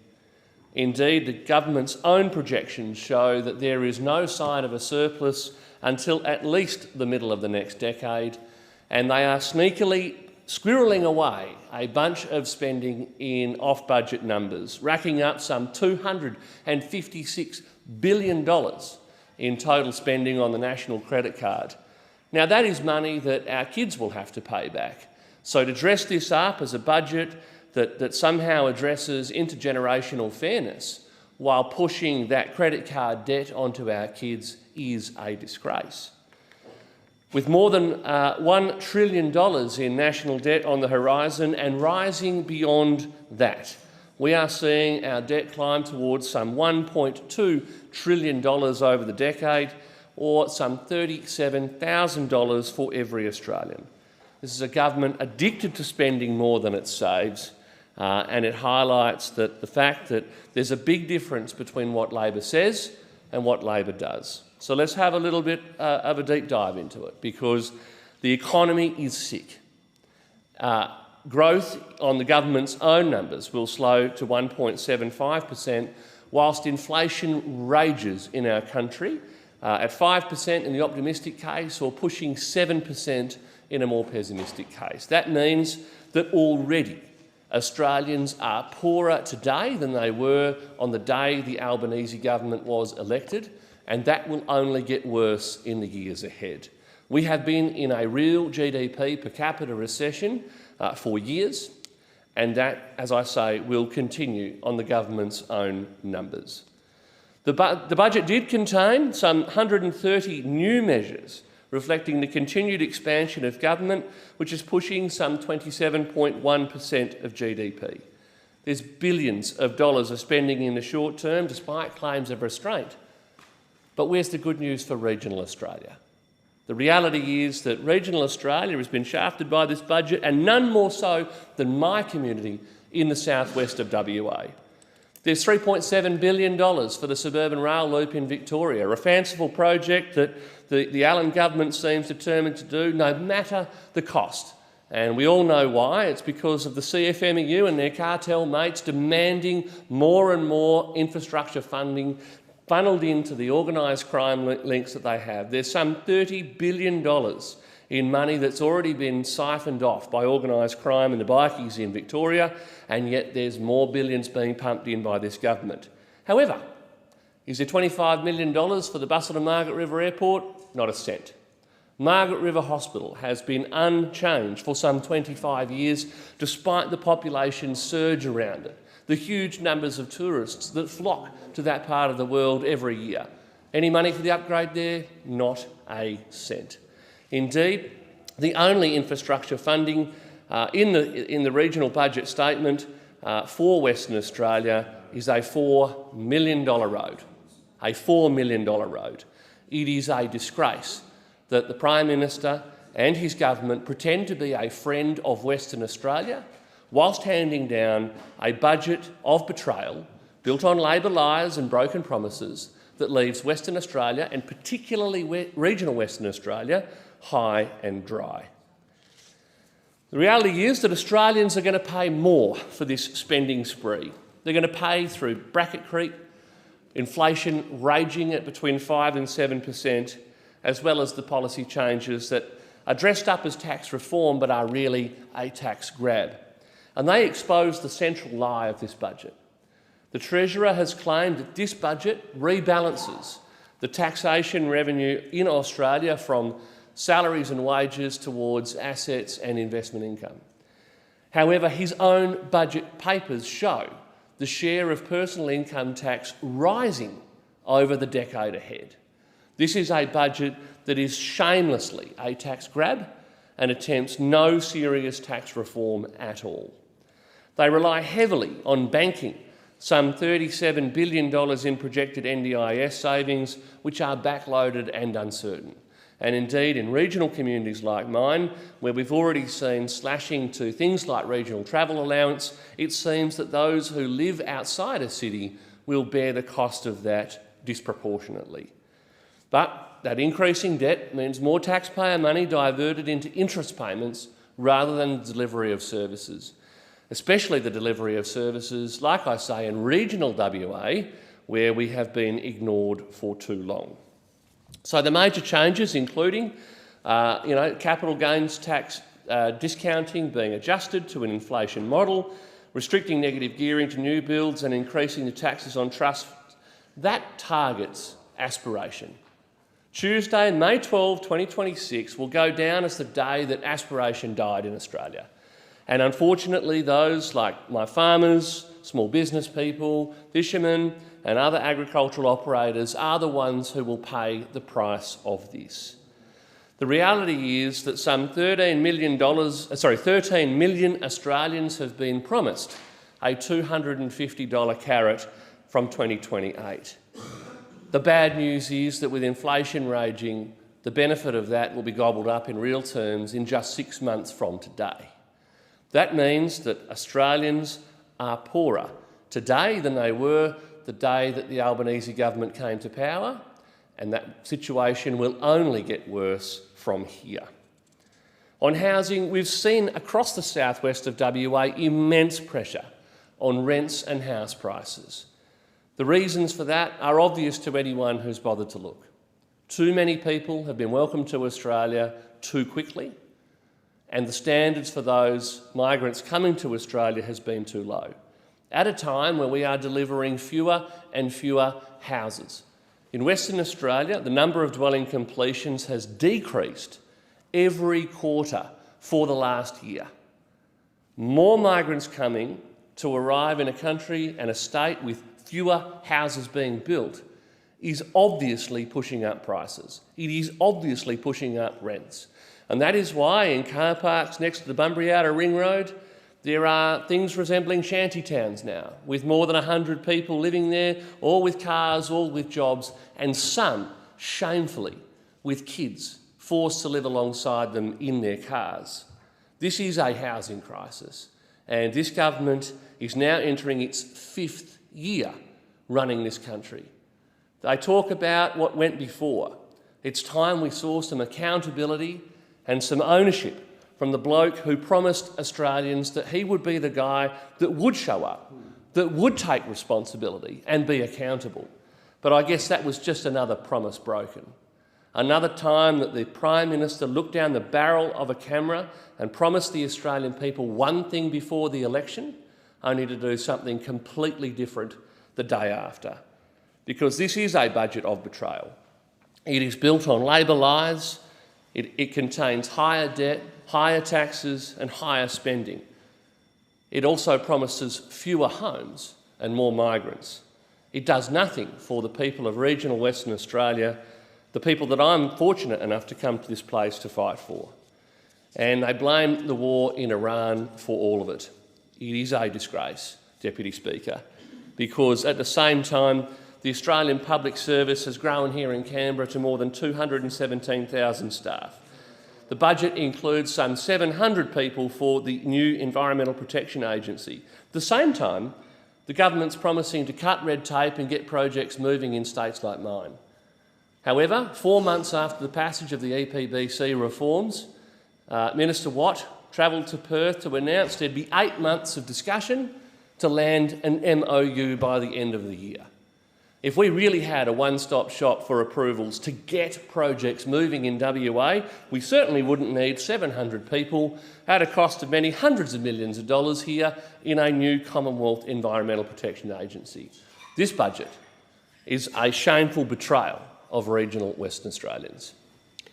The question is that the document be noted, and I call the member for Capricornia. Thank you, Deputy Speaker. I rise today to speak on the government's 26-27 budget and what it means, or more importantly, what it fails to deliver for the people of Capricornia and across central Queensland. Because let's be clear, when you look beyond the headlines, this budget follows a familiar pattern, big promises but very little for the region that actually power this nation. Regional Australia is not an afterthought. It is the engine room of our economy, driving our agriculture, resources, manufacturing and energy sectors. Yet time and time again we see budgets that prioritise the capitals while leaving regional communities behind. As my colleague, the member for Gippsland, has constantly highlighted, there is a growing concern that regional Australia is facing what can only be described as an investment drought, with fewer new infrastructure commitments and no clear pipeline of future projects to support jobs and growth. And unfortunately, this budget does little to change that. Deputy Speaker, in central Queensland, we know exactly what this looks like on the ground. It means motorists travelling on roads like the Bruce Highway, one of the most critical freight and tourism routes in the country, still waiting for the upgrades needed to improve safety and reliability. It means local councils are struggling to deliver essential infrastructure because key funding programs have been cut or scaled back. And it means, quite frankly, that councils are being left behind. Local councils and community organisations are crying out for support to deliver critical infrastructure, yet funding programs have been scrapped, delayed or not replaced, leaving communities in limbo. We've seen regional programs axed, billions in promised funding delayed, and councils left trying to plan their budgets without any certainty about when or if support will arrive. That reality is being felt right across Capricornia. Our local governments are doing the heavy lifting, maintaining roads, delivering community facilities and supporting local growth, but they are being asked to do more with less. And when councils miss out, it's not just the numbers on a balance sheet. It's fewer community projects. It's delayed road upgrades. It's missed opportunities for local jobs and economic development. It means industries like mining, agriculture and manufacturing industries that underpin our national prosperity not receiving the long-term infrastructure investment they need to remain competitive. And it means families and communities like Rockhampton, Yeppoon, Moranbah and Clermont continuing to face rising costs of living without meaningful relief that reflects the realities of regional life. Deputy Speaker, we know that cost of living pressures hit harder in the regions. People travel further, fuel costs more, services are fewer, and yet too often the measures announced in this budget are designed with city living in mind, not the unique challenges faced by regional Australians. Even where there are national initiatives, whether it's tax changes, health funding or housing programs, they often fail to account for regional workforce shortages, housing supply constraints and the higher cost of doing business outside the capital cities. Deputy Speaker, this budget does include significant spending across the economy, including billions for infrastructure and cost of living measures. But the question for my constituents is simple. Where is our fair share? Where are the transformational projects that will unlock growth in central Queensland? Where is the commitment to regional roads, regional rail and regional connectivity? Where is the long-term vision for the communities that keep this country running? Because without that vision, we risk falling behind. Deputy Speaker, Central Queensland is not asking for special treatment. We are asking for fair treatment. We are asking for investment that recognises our contribution to the nation's economy. We are asking for policies that support local jobs, strengthen local industries and build stronger, more resilient regional communities. And we are asking for a government that understands that when regional Australia succeeds, the entire nation succeeds. Deputy Speaker, we should be investing in our regions, not overlooking them. We should be building infrastructure pipelines, not allowing them to dry up. And we should be backing regional Australia, not taking them for granted. So when we look at the budget in more detail, we need to ask, where is the money for projects like Rockhampton Airport? This is something that the Coalition made a commitment to last election. This has the potential for international exports, tourism, more defence in central Queensland. We have Shellwater Bay sitting on our doorstep and we have been ignored. The Rockhampton Ring Road was something that we had to fight enormously for. We had people coming down here fighting for it, a $1.8 billion project that's transforming for central Queensland. The Rockhampton Yeppoon Road was something that just recently opened, but we had to fight for the funding like that. So what is missing in this budget? Upgrades to the Bruce Highway.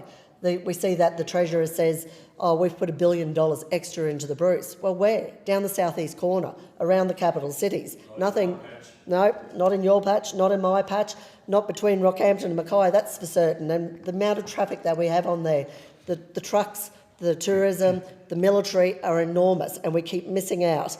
The Peak Downs Highway. Now, this is a major highway that has accesses the minefields of central Queensland and the coalfields, and you know, nothing for that either. So the wealth of the nation once again comes from areas like this. So today I had a phone call from a very distressed constituent, very upset about these tax changes. They'd lost hundreds of thousands of dollars overnight in their share portfolio that they use instead of their superannuation. We saw a major drop yesterday in our banks.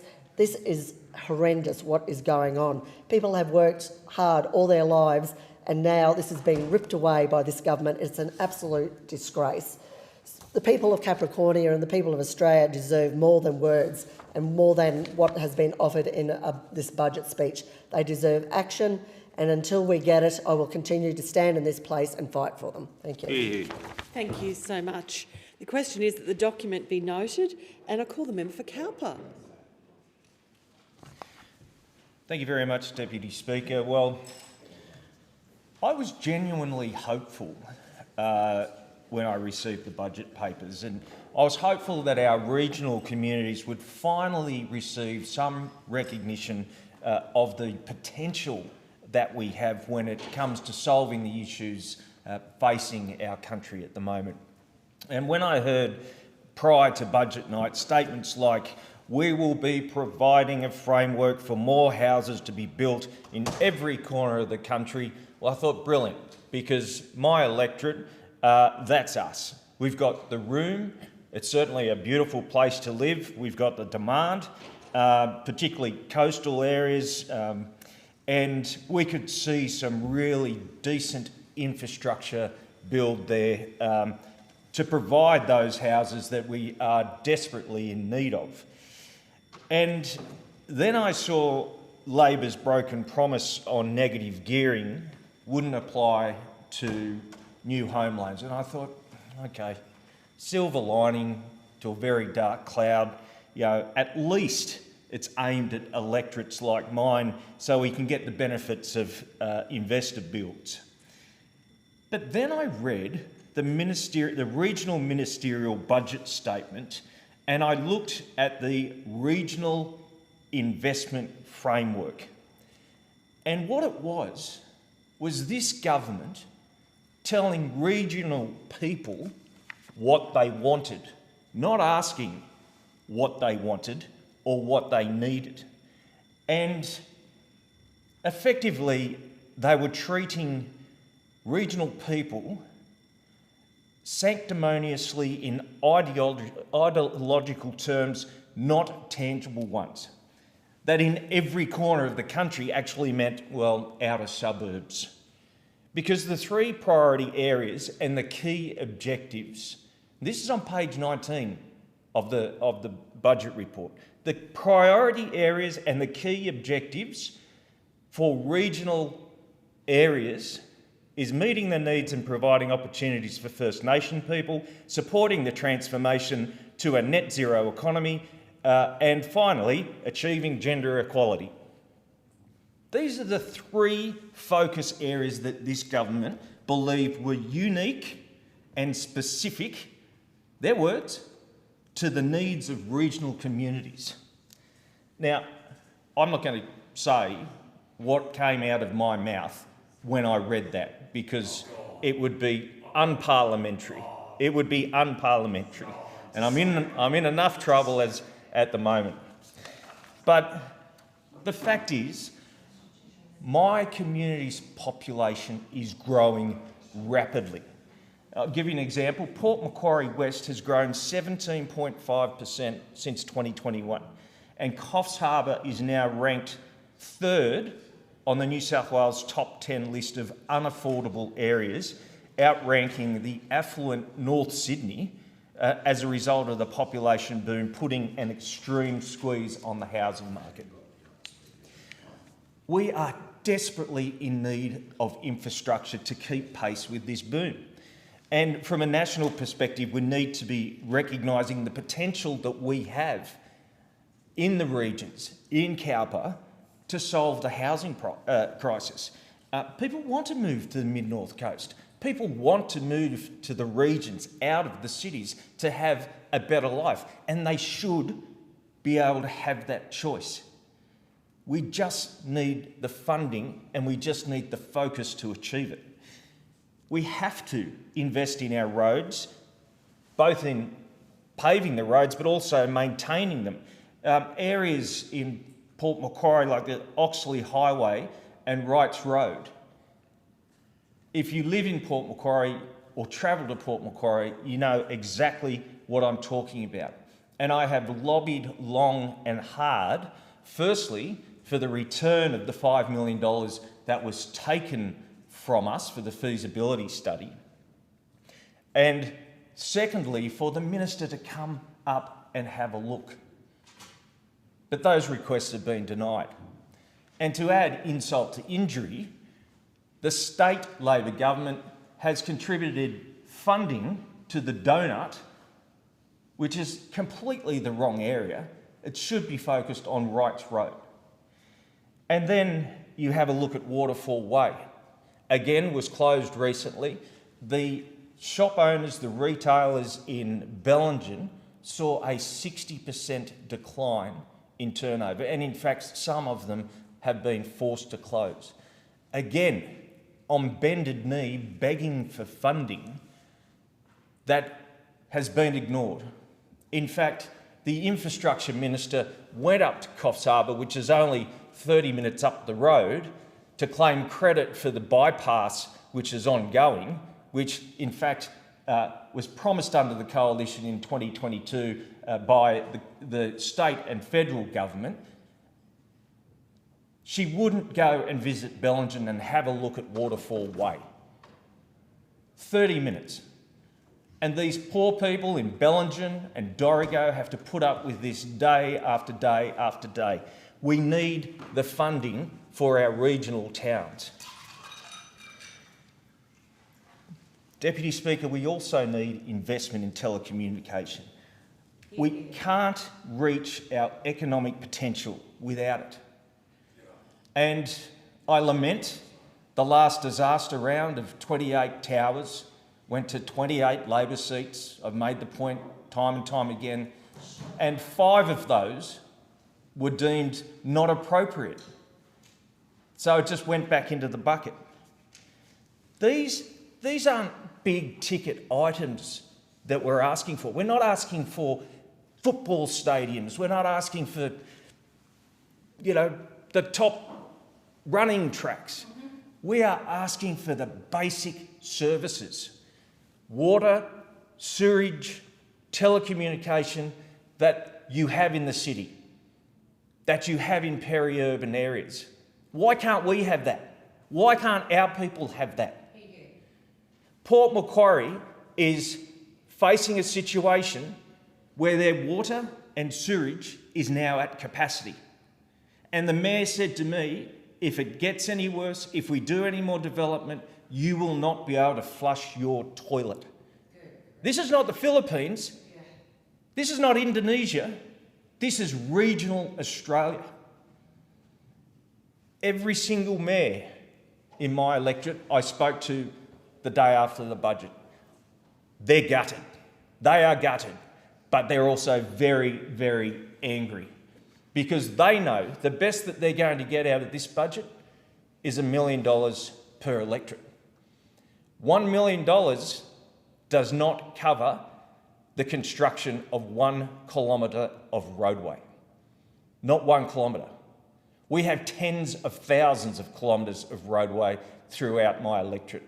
And those mayors now have to go back with their directors and with their staff and say, what are we going to do? What are we going to do to make sure that we provide those services for our residents and ratepayers? And they can't keep going back to the ratepayer and saying, we're putting your rates up, because they can't afford it. Because we are in the middle of a cost of living crisis interest rates going up, food going up, you name it, it's going up. And it is a direct result of the incompetence of this government. But according to Dr. Jim Chalmers and the Prime Minister, there is nothing to see here, and you've never had it so good. Well, I ask you, Prime Minister and the Treasurer, come to my electorate. Come to my electorate, speak to my mayors, speak to my people, and they'll tell you how bad it is. The question is that the document be noted, and I call the member for Malley. Thank you, Deputy Speaker. Well, this budget from the Labor Party is a Trojan horse. Looks okay on the outside, but dig a little deeper and you find out, for regional Australians in particular, it is a shocker. We already bear the brunt of and the cost of the renewable fantasy that this government has stuck to like glue. And the cost to our communities is division. The cost to our communities is that we cannot get on with the jobs that already should be happening in our electorates. Our farming land being taken over by renewable enterprises funded by this government. Do we know where the funding comes from for these projects? No, we don't, because they're hidden in clever entities such as the CIS and such as the CEFC and the National Reconstruction Fund, and the list goes on. Australians are kept in the dark and they don't know what is coming for them. In point of fact, it is a socialist dystopia that Bill Shorten tried to bring in. Capital gains tax, negative gearing, attacking trusts. What else do they want to do? There was nothing honest. At least Bill had some courage. At least Bill had courage. He took it to an election, and guess what? The Australian people didn't support it. So what do we have? We have a Prime Minister and a Treasurer who are not honest with the people of Australia. They did not say, in fact they deliberately said the opposite, that they would not be attacking CGT or negative gearing or trusts, and here we are. Here we are. And they say that it is about ensuring intergenerational equity. What a title. It is absolute, it is con. It is a Trojan horse because in actual fact, it is our younger people who will not have those tools. CGT, negative gearing, trust, the ability to build wealth and aspiration, they are being taken away from them. So it's older people who will be able to keep it because it's going to be grandfathered. This is a shonk, and I could use a whole bunch of other words to describe it, but this budget is not for regional Australians and it is not for young people, as this government want to say that it is. Labor talks about equity. Deputy Speaker, the words from the National Rural Health Alliance's Susie Teagan come to mind. She said on budget night, and I quote, "There is no reference to how the government will implement the National Health Reform Agreement Schedule F, agreed to already, better health equity for rural and remote communities, which will take effect in guess how long? 2 months, in fact less than 2 months, 6 weeks, but no funding for it." What is going on that this government can make promises and then walk away from them as though it doesn't matter? It absolutely does matter, and people who live in regional Australia are feeling it. No funding for healthcare, no funding for aged care, no answers to the problems they face every day. And I acknowledge the member for Cowper who just spoke about the cost of living in his electorate. Well, you know what? Same in my electorate. And same for our next speaker, my colleague from the member for Lyne. And Fisher. Absolutely, the member for Fisher tells me right now, same for him. Our people are suffering under this government, and what is this budget bringing for them? Nothing, absolutely nothing. No funding for regional communications. In fact, regional communications funding has been cut. No funding for mobile black spot. No funding for regional connectivity. They've taken away the funding for the regional tech hub. It is an unbelievable disgrace that this government walks away from the people they say they are leading. For all Australians, no one held back, no one left behind. Yeah, we know the words, Prime Minister. We know the words, we hear them often enough, just like we heard you say that you will not attack capital gains tax or negative gearing or trust. But here we are, here we are. So what does that make the words of this Prime Minister? I can tell you, not to be trusted. Absolutely not to be trusted. You know, there are so many Australians right now who do not trust politicians. Well, what a shock. And why would that be when they've got a Prime Minister who is not telling the truth to Australians before an election and then comes out and says, oh, it's the right choice. It was the right policy for the right time. I'm sorry, Australians are not that gullible. We don't believe what you say, Prime Minister. Every day we get the same story and we don't believe it. Tuesday's budget is divisive. It's divisive, setting one generation against another, pitting the older generation as the bad guys, the cash cows, or both, so Labor can pretend they are doing the right thing by the younger generation. As I said, the Trojan horse. They've deployed the influencers, Deputy Speaker, to sell the budget, and it's falling flat. Labor's reckless spending is bequeathing $1.2 trillion of debt to the younger generation. It is not just the younger generation, it is their children and their children's children that are going to be paying off this debt into who knows how long into the future. Intergenerational equity, give me a break. Are you joking? They can use all the spin they like, but the fact of the matter is it's not true. The very tools that gave older people an advantage, such as capital gains tax, negative gearing, trusts, are actually being removed for our younger people. What a con. Speaking of cons, how's this? Despite the Finance Minister saying they're pulling back on climate spending, Labor is spending another $12.3 billion on net zero commitments over the next few years and $18.3 billion over the next decade or so. So that brings Labor's total net zero spending to $80 billion. As I said before, that's if you don't consider all of the other entities that they are funding. Closed books, nobody can know what is actually being spent. I can tell you right now, the people of Mallee are not happy about that announcement. They're very unhappy because it's their farms that are being railroaded. Through the push from the federal government and the support to the Victorian Labor government to ensure these renewable projects go ahead. I can tell you right now, I'm meeting with over 100 farmers on Wednesday in Mallee with the new leader of the Nationals, Matt Canavan, and the Shadow Minister, Darren Chester, the member for Gippsland.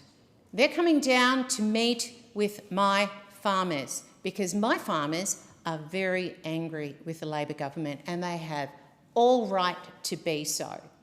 It's their land that's being ripped up and there are no consequences for this Labor government to continue bulldozing literally through Mallee.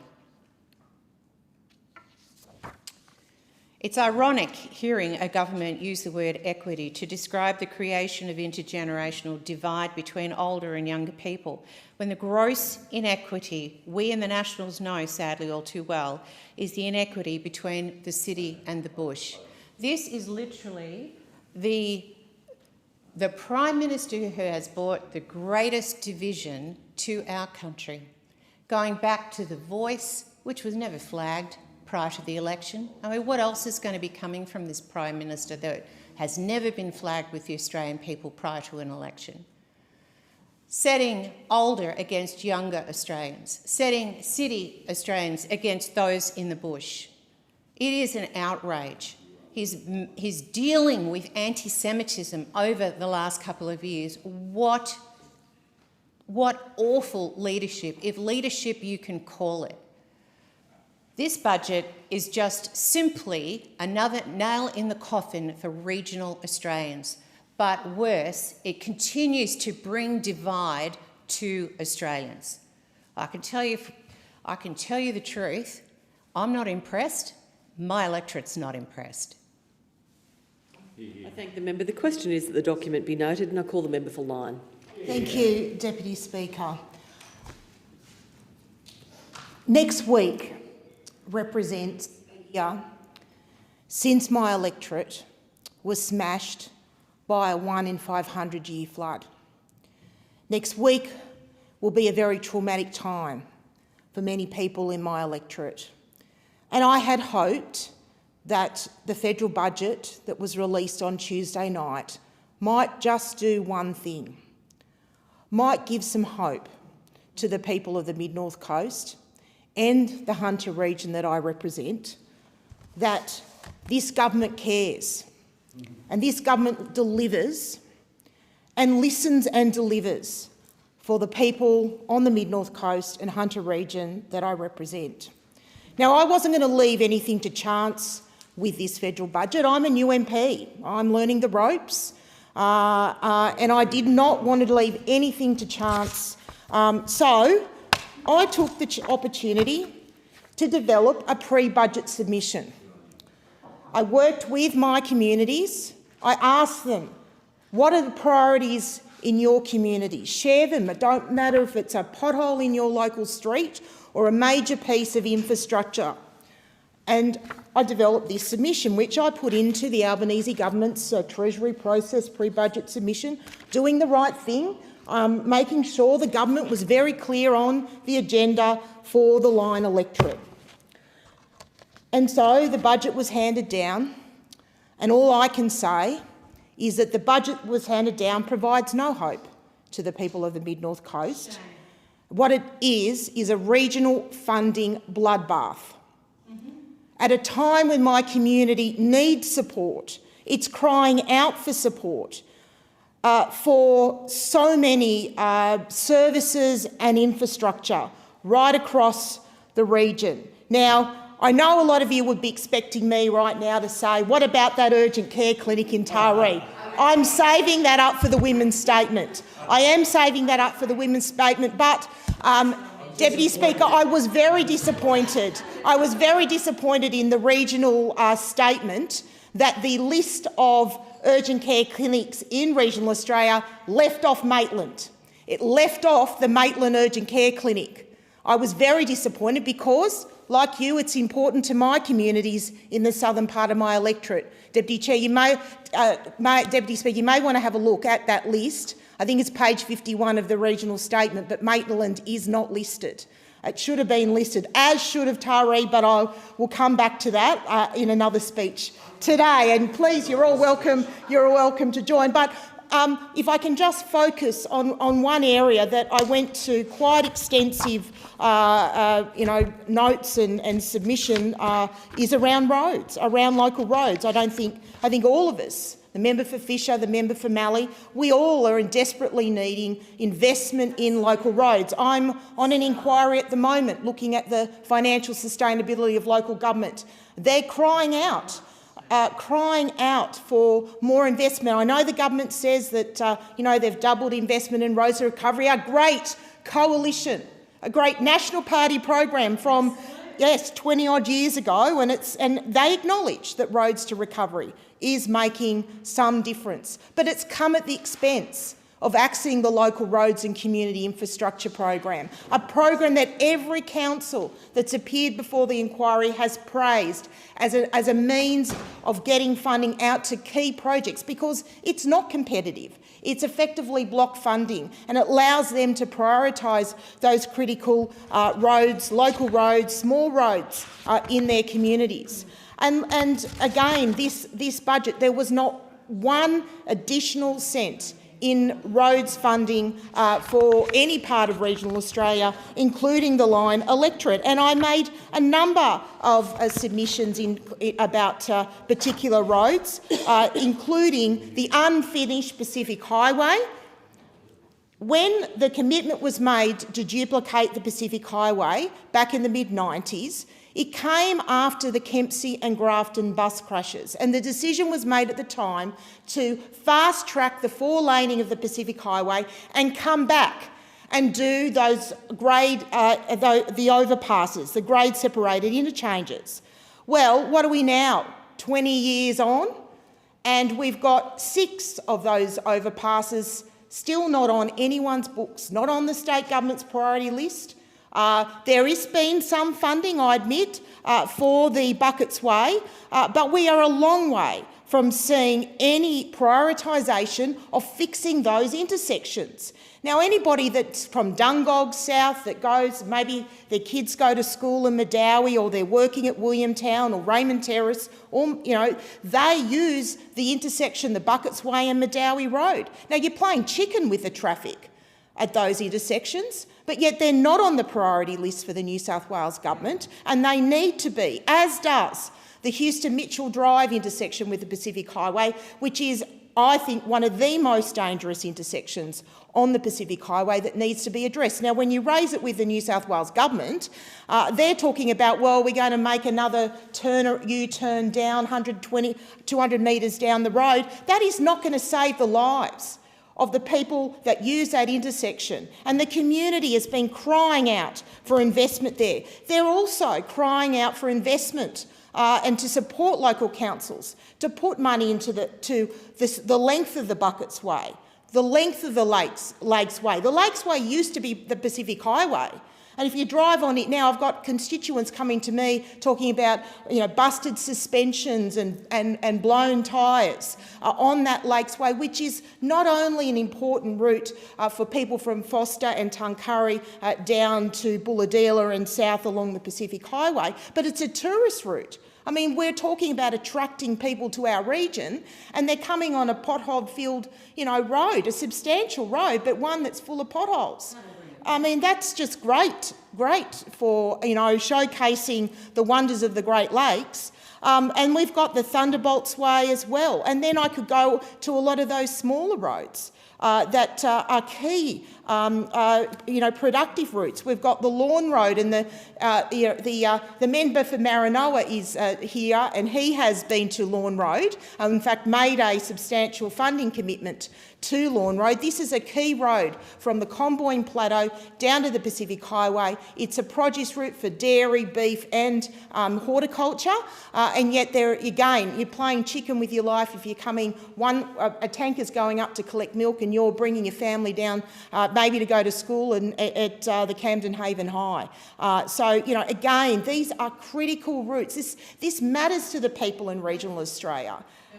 Good roads matter to people in regional Australia. That's how we, it's different. I think it is different in the cities. It is different. I mean, I've lived in Canberra. They do a pretty good job, I have to say, for roads in Canberra. I don't think they should be getting much money from the Commonwealth. I know where the money should be going, and that's to local councils. And on that point, I was exceptionally disappointed to learn that under this budget, the distribution of financial assistance grants have fallen again as a percentage of Commonwealth tax revenue, down to 49.49% from 1%.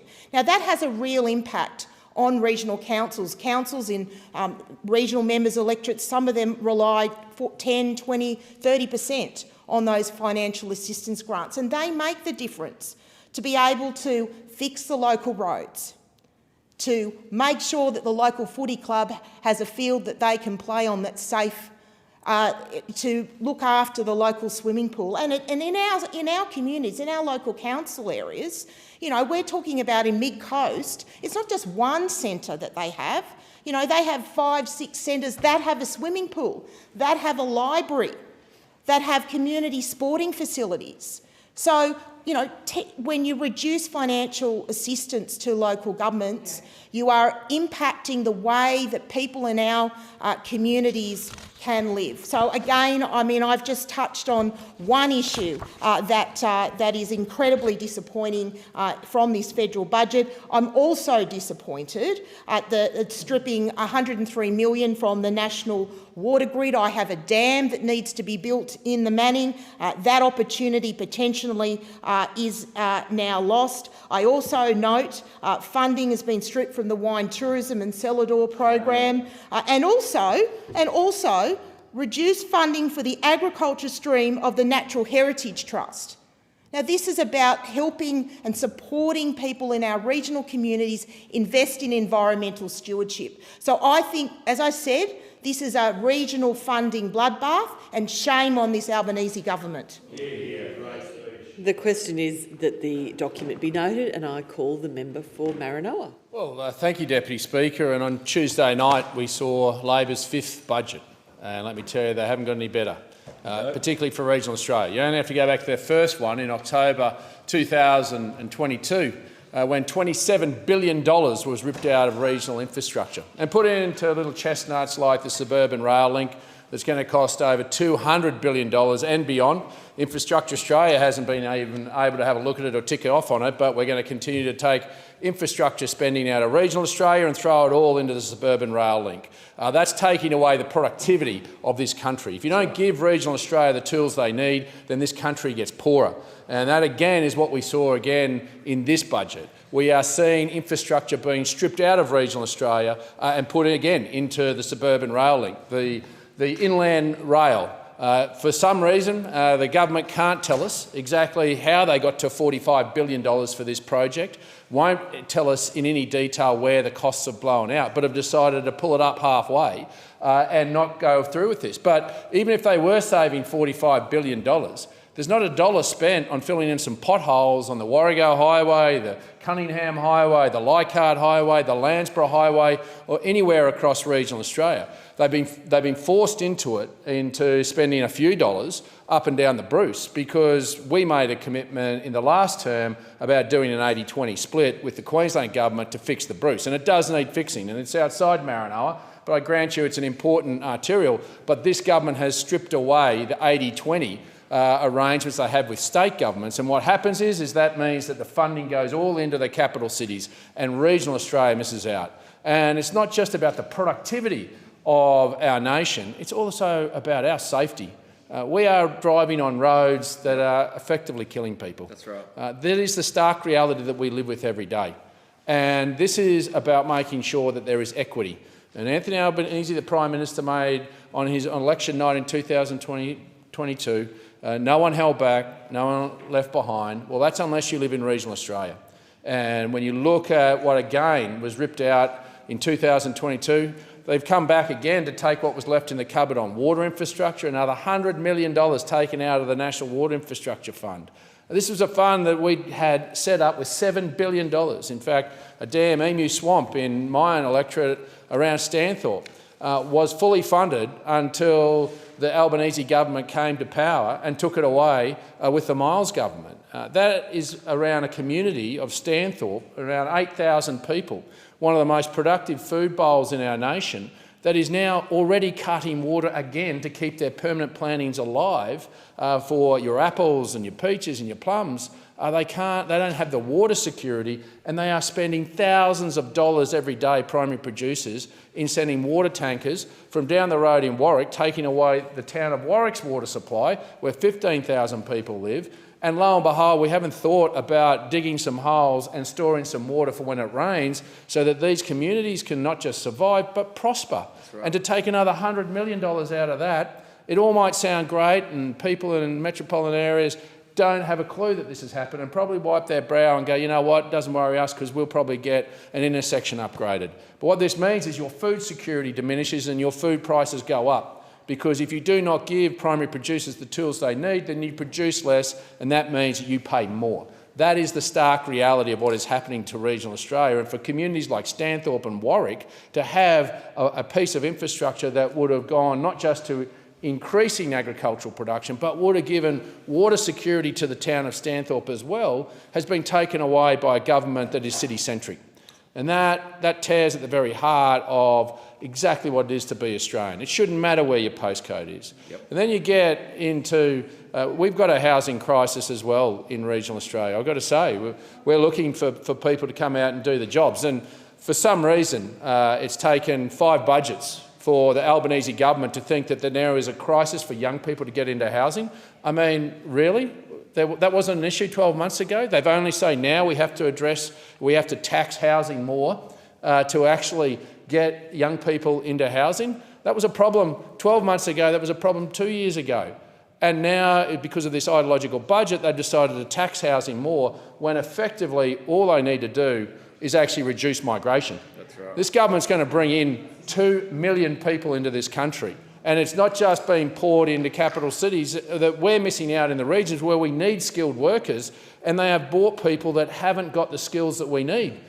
They were prioritising dog groomers and martial arts instructors up until about 12 months ago, rather than maybe some engineers, some roofers, some tilers, some builders. I mean, that's just common sense. We're giving the greatest gift we can give to any person on this planet, a ticket to Australia. So we should pick and choose who comes here and where they live. And we should be saying to them, we want these skilled people to live in regional Australia. But instead, we've had this open-door policy to send them all into Sydney, Melbourne and Brisbane, and there's been an epiphany here in Canberra by the Treasurer to go, we've got to help young people get into housing. Well, you'll keep fuelling demand by letting these people pour in. It doesn't cost us a cent by using some common sense and stopping the migration rot that has gone on, this mass migration, and have the numbers that we need where we need them to come. But we've even had those tools taken away from us because we had the agricultural visa taken away. We have communities that can't get mechanics. I've got communities where pubs cannot even open of a night to put meals on because they can't get cooks.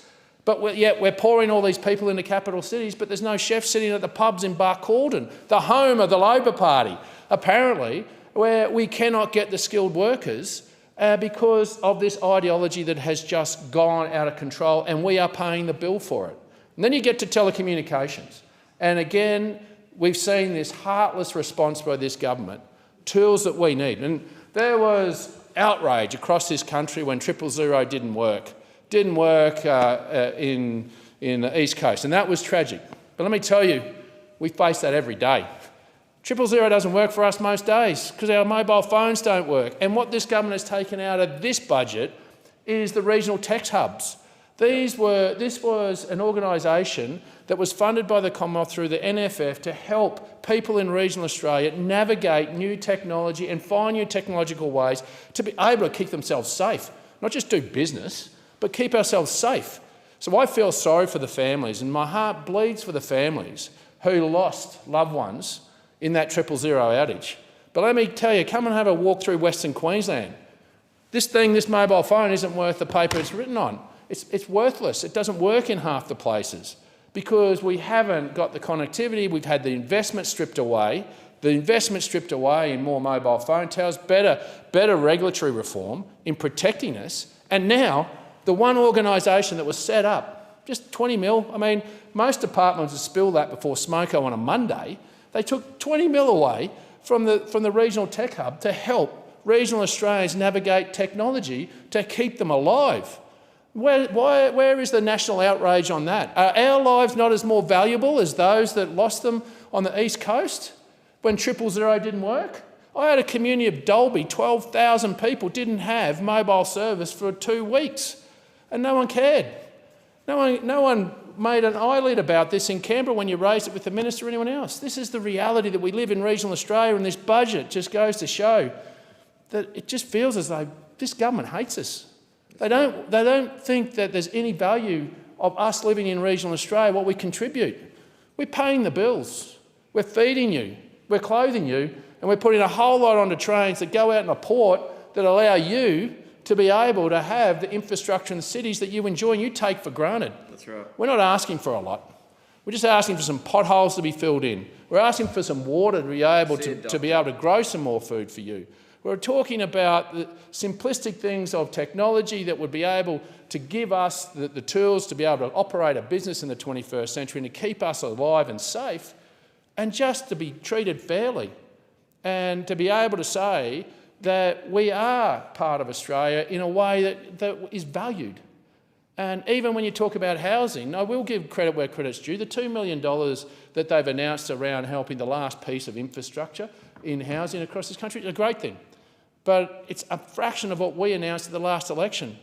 You have market failure in many of these communities. A block of land in Charles will probably cost you $60,000 to develop. A division has been called for in the House. The proceedings are suspended to enable honourable members to attend the division. The proceedings will resume when the chair of the Federation Chamber is resumed at the conclusion of the division or in the subsequent divisions. Thanks, everyone.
The question is that debate be adjourned and the resumption of the debate be made an order of the day for a later hour.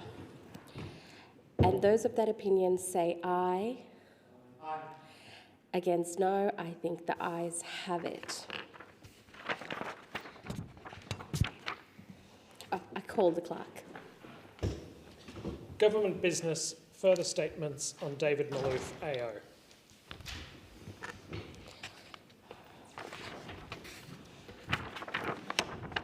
I call the Assistant Minister. I rise to honour David Malouf, AO, one of the great makers of Australian literature, who died on the 22nd of April 2026, aged 92. Some writers describe a nation, some enlarge it. David Malouf did both. He widened the imaginative map of Australia and did so with a prose style so exact that many of his sentences seem less written than tuned. Born in Brisbane in 1934, Malouf grew up in a city often treated by the southern capitals as a place of verandas, heat and provincial manners. Malouf turned it into one of the great literary landscapes of Australia. In Jono, Brisbane became a place of memory, desire, comedy and loss. It gained weather, depth, danger and metaphysics. The jacarandas acquired a syntax. The son of a Lebanese Christian father and an English mother descended from Sephardic Jews, Malouf had an instinctive sense that identity is a set of crossings rather than a sealed compartment. Australia, in his work, became a country of inheritances and unsettled borders. His fiction understood that people carry histories they can scarcely name, and that a nation is made as much by what it half remembers as by what it declares. Malouf's range was astonishing. He was a poet, novelist, essayist and librettist. For most writers, that would be a crowded CV. For Malouf, it seemed the natural result of having more than one instrument in the house. He wrote in conversation with the great dead and the vividly living. An imaginary life returned to Ovid in exile. Ransom returned to Homer. He inherited a literary landscape in which Patrick White had shown that Australian fiction could hear the weight of myth and metaphysics. Yet David Malouf found his own light, quieter, more sensuous, more hospitable to ambiguity. Among later writers, Nam Lee and Christos Tolkas have written of him with evident admiration. It's a mark of a major writer. He gives other writers permission to become more fully themselves. David Malouf's major books now form part of the architecture of Australian letters. Fly Away Peter found in the First World War a terrible collision between beauty and violence. The Great World, winner of the Miles Franklin Award, traced friendship and survival through war and aftermath. Remembering Babylon, shortlisted for the Booker Prize, gave Australian readers one of the most searching accounts of colonial fear, belonging and estrangement. Ransom retold the journey of Priam to Achilles, finding in the ancient story a modern grammar of grief. David Malouf's genius was often to notice the moral force of a small gesture, a meeting, a memory, a boy looking from a window, a king kneeling before an enemy. He knew that civilisation is built in parliaments and courts, but also in acts of recognition. In Remembering Babylon, Jemmy Fairley's fractured cry, "Do not shoot, I am a British object," is comic, painful and politically exact. In A Handful of Words, Malouf catches the absurdity of empire, a human being trying to save himself by turning himself into property. In An Imaginary Life, he imagined Ovid hears the plea to cross the river into your empire. That sentence could stand as an invitation to read Malouf himself. His books ask us to cross borders of language, class, race and time. The honours were many. He was appointed an Officer of the Order of Australia, won the New Start International Prize for Literature, became a Fellow in the Royal Society of Literature, and received the Australia Council Award for Lifetime Achievement in Literature. Yet Malouf wore distinction lightly. He had the rare ability to be both grand and modest, a difficult combination among writers, and almost an endangered species among politicians. There was wit in him too, the wit of precision rather than performance. He could draw on Homer and Ovid, then bring the reader back to a Brisbane street, patch of light, bird in a yard, or a silence between friends. He reminded us that erudition is most powerful when it travels economy class. In his Boyer lectures, David Malouf spoke as a public thinker as well as an artist. He understood that literature is one of the ways a society tests its moral imagination. Good writing asks us to inhabit the minds of others. In a democracy, that's a habit worth cultivating. For Australian writers, David Malouf helped prove that local material could carry the weight of world literature. He showed that Brisbane could speak to Rome and Troy, that the subtropics could converse with antiquity, that Aussie sentences could hold their own anywhere. For Australian readers, he offered something rarer than reassurance. He offered enlargement. He made us more attentive to language, memory, landscape, and the uneasy bargains of history. He asked us to look harder, and he trusted us to follow. David Malouf gave Australia books of enduring beauty and seriousness. I'll never regard Brisbane without thinking of his writing, just as I can't go to a Western Australian beach without thinking of Tim Winton's. Malouf leaves a body of work that'll continue to unsettle, console and instruct. His sentences will keep their music. His characters will keep walking through our minds. And Brisbane, because of him, will always be a little more mysterious, a little more luminous and considerably better written. Thank you. I call the member for Griffith. Thank you, Deputy Speaker. Tall buildings now surround 12 Edmonstone Street in South Brisbane in my electorate of Griffith. The old weatherboard Queenslander is gone. It was a place that David once called home. Today I pay tribute to David Malouf, AO. David is one of Australia's great writers, a Queenslander, and importantly, one of Brisbane's great literary voices. David was born in Brisbane on the 20th of March 1934. He grew up in South Brisbane. He passed away on the 22nd of April this year, aged 92, leaving behind a body of work that reached across poetry, novels, short stories, essays, libretti and memoir. His writing took us across continents and centuries, from hot suburban Brisbane to ancient worlds, but it returned us again and again to the questions of memory, identity, belonging and home. In my 20s, I worked evenings and weekends as an usher in Brisbane's Powerhouse, a performing arts and cultural centre on Brisbane's river. And during that time, there was a staged production of Jono, my first introduction to the writings of Malouf. Watching that show from the darkened wings of the theatre, night after night, I couldn't quite believe how consistently and magically I was transported through time to 1940s and 1950s Brisbane, and how his writing made me strangely nostalgic for a time I never knew. In Jono, Malouf gave Brisbane one of its great literary portraits, revealed through memory and affection as anything but ordinary. 12 Edmonstone Street, named after his childhood home, shows us how a vanished home could remain alive in the mind long after the street had changed. And in Earth Hour, which he wrote much later in life, he turned again to the fragile gifts of the natural world: light, breeze, blossom, birdsong, and small moments that ask us to notice while there is still time. That is where Malouf's work so often begins: a street, a house, a fall of light, the heat held in a timber floorboard, the shade of a veranda, the river turning quietly through a city.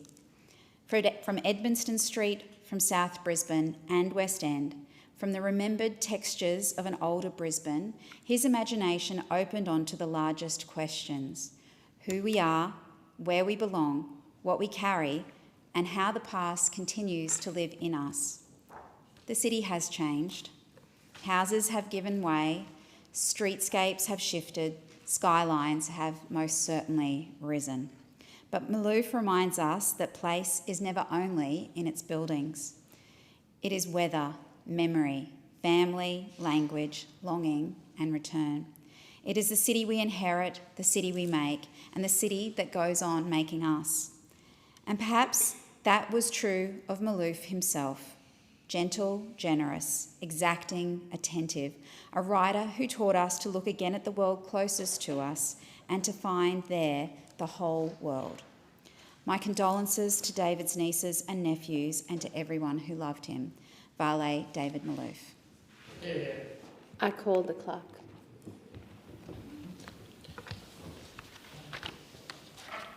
Government business, Women's Budget Statement, further statements. I call the member for Boothby. Thank you, Deputy Speaker. Women's rights have made significant strides since we first got the vote in my home state of South Australia in 1894. It's been a hard slog to get where we are now. Women were only allowed to open their own bank account in the mid-1970s. No-fault divorce started in 1975. The National Paid Parental Leave Scheme started in 2010, the same year that saw our first and only female Prime Minister, Julia Gillard. These are, in the context of the long span of women's rights movements, recent developments, and there is much more to do. And the Albanese Labor government's budget recognises the disadvantage that women continue to face across many areas of life in Australia today. This budget doesn't and can't fix all of the issues that women in modern Australia face, but it's another stride in that long trek towards a better future for women. The Women's Budget Statement was first presented by a Labor government in the 1980s. The Albanese Labor government revived the Women's Budget Statement in 2022 because we believe that in order to seriously address the issues that Australian women face, it requires a planned, practical and sustained response. It requires remembering to think about the impact of women in our economic agenda. The reality, even today, is that women have a much smaller superannuation balance than their male counterparts on average, and hence we see more old women retiring into poverty. Women are likely to earn less than men to begin with and to experience unpaid periods away from the workforce. Women are more likely to be doing unpaid work, including the so-called second shift when they get home at night. Women are more likely to experience domestic, sexual and gender-based violence. Women are underrepresented in boardrooms and executive roles across a variety of sectors and industries. By facilitating women's success, we are accessing the talents and skills of all Australians, and we facilitate the success of our country. We become a happier, healthier, more productive society and a more equal society.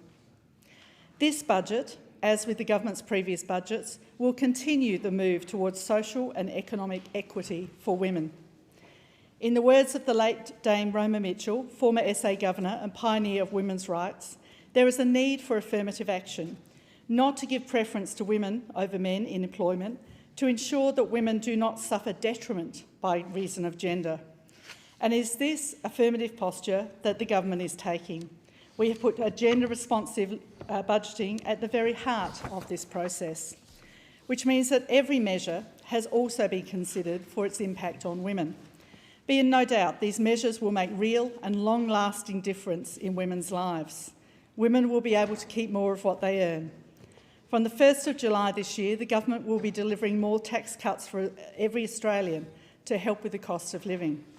6.3 million women will benefit from our $250 tax offset and a $1,000 instant tax deduction. The combined tax changes will mean women will be better off by nearly $3,000 a year. The cost of childcare is a factor that every family considers when making decisions about whether both parents want to and can afford to work outside the home. That is why the Albanese Labor government increased funding for early childcare. Families are entitled to 3 guaranteed days of subsidised childcare per week. Cheaper childcare has already benefited more than 1 million families. This supports women having choice about if and when they want to return to work, something that has significant impact on their financial independence. We have invested $1 billion in building more early childhood education and care centres. We've extended paid parental leave by 6 months. When I had my children, there was no paid parental leave, only unpaid. And the parenting payment has been extended to when the youngest child reaches 14 years of age. We're also cracking down on abuses in the child support system by making it safer and fairer and ensuring that women receive the funds that they need and are entitled to in order to be able to support their families. The child support system supports around 1 million children every year, 1 million children who are vulnerable to parents who maliciously weaponise the system. Parents who weaponise this system by withholding funds that they are legally obligated to pay to support their children. This can be for cruel purposes, to harass, control or inflict intentional harm, and it is more often than not women who are subjected to this cruelty, because recipient parents of child support payments consist overwhelmingly of women. Currently, there is up to $2 billion in unpaid child support debt, or for every woman, an average unsatisfied debt of nearly $8,700. To combat this, the government is investing nearly $183 million in the biggest reforms to child support in 20 years. These reforms aim to put an end to the weaponisation of the child support system and make it safer and fairer for women to navigate. This is something the sector has campaigned on long and hard, and I'd like to recognise Dr Therese Edwards from Single Mothers Families Australia for her excellent work in this field and congratulate her on recently receiving her doctorate. The budget will also provide more secure housing for women and girls in crisis, because every woman and girl experiencing domestic and family violence should not have to make the decision between staying in a violent relationship or being homeless. As the former CEO of Catherine House, I understand the crucial importance of resources being readily available to women and girls who have otherwise nowhere to and no one to turn to. Unfortunately, the trend continues. It is women and girls who are the largest cohort and the most likely cohort to seek out homelessness services. And young women in particular are more likely to leave home due to gender-based violence. The Albanese Labor government is therefore investing $59.4 million in the community housing sector to support young women who are victims of gender-based violence. This is just one facet of the government's overall $308.6 million in continued investment to end gender-based violence. And these commitments are in addition to the previous work the government has done to improve housing security for women and children. Since 2022, the government has invested $1 billion to help women and children escape from abusive circumstances into crisis and transitional accommodation. And this is on top of our 50% increase in Commonwealth rent assistance, $10 billion Housing Australia Future Fund, 30,000 new social affordable homes, and a leg up for first home buyers with the 5% deposit and Help to Buy schemes. Because every woman and child deserves a place to call home, a safe place to call home. Since 2022, the government has provided $3.9 billion in new funding for legal assistance services, $41.8 million for 1800 Respect, 10 days paid domestic and family violence leave, and has fully implemented the Respect at Work, meaning women have stronger protections from workplace sexual harassment. In this budget, we have committed to an additional $61.2 million for the 500 Workers Initiative, which will create 500 new jobs to support victim survivors of family, domestic and sexual abuse. Unsurprisingly, issues of health are a major concern for women, and what appears to be innocuous in the first instance can have major impacts on how women navigate their day-to-day lives. This is why in this budget we are making a record investment in women's health. We have already made medicines for women cheaper and more accessible, with savings in excess of $647 million across 139 million PBS prescriptions for contraceptives, menopause therapies and the like. And we'll be investing a further $2 billion to make medicines more affordable and more accessible. $2.7 million will also be invested in making cheaper and more accessible long-acting reversible contraceptives like IUDs and implants. The data shows that the material improvements in the lives of Australian women as a result of the Albanese Labor government's practical and long-term plan. Women's participation in the workplace is at an historic high. The gender pay gap is lower than it has ever been before. Women have been earning approximately $300 more per week since 2022, and Australia has risen in international gender equality rankings from 43 to 13. These are staggering achievements that have made a real difference to Australian women's lives. But as I stated at the outset, this is only the beginning and there is so much more to do. It is vital that the women's budget, an in-depth look at how budget measures affect women, remains a fixture of the political landscape, because ignoring a problem like different gender impacts doesn't make it go away, and it's important that the budget works for all Australians. In the words of Prime Minister Julia Gillard, a gender-equal world will be better for everyone. Thank you. I call the member for Lyne. Thank you, Deputy Speaker. On page 50 of the Women's Budget Statement, I quote, "The government's investment in the ongoing operation of urgent care clinics is likely to have a greater positive impact for women, increasing free access to a service they are more likely to use." Well, Deputy Speaker, that does not apply in the electorate of Lyne. For the past 12 months, I have stood in this place, I have made the case for an urgent care clinic in the Lyne electorate. And when I opened the budget papers, I was disappointed to see that yet again, somehow, I think the government's lost the map of regional Australia, certainly lost the map of the mid-north coast of New South Wales. But it's, you know, the minister on urgent care clinics said, and the Minister Butler said in the media release, a joint statement with the Prime Minister, the network of Medicare urgent care clinics are proving to be a game changer for all Australians. Well, how can it be a game changer for all Australians when the electorate of Lyne does not have a Medicare urgent care clinic? Are we not Australians? Are we considered second-class citizens in the Lyne electorate? Now, I didn't leave this issue to chance. I have written 7 times to the minister. Not once has he written back to me. I've had his chief of staff. I've only had a response from his chief of staff. And I've asked to meet with the minister. Now, I think people in this place know just how passionate I am about this issue. Next week is the anniversary of the May floods of last year, the 1 in 500-year flood that smashed my electorate, and Taree was the epicentre. And I was looking for some hope, not for me, but for the people of the Lyne electorate, for the people of Taree and the Manning. And I go on, I put in a pre-budget submission to the government. I didn't leave this to chance. I made the case, again, in a pre-budget submission to the government. And the case is, and I quote, that the Mid-Coast LGA in the CEFA index is well below the Australian average. We have less general medical practitioners per 1,000 population, significantly less. The Manning Hospital is the region's only public hospital and seeing a substantial volume of semi-urgent and not urgent, that's triage 4 and 5, presentations that are appropriate for an urgent care pathway. Now, I looked up the figures this morning. In the October to December period, 46... 1 o'clock.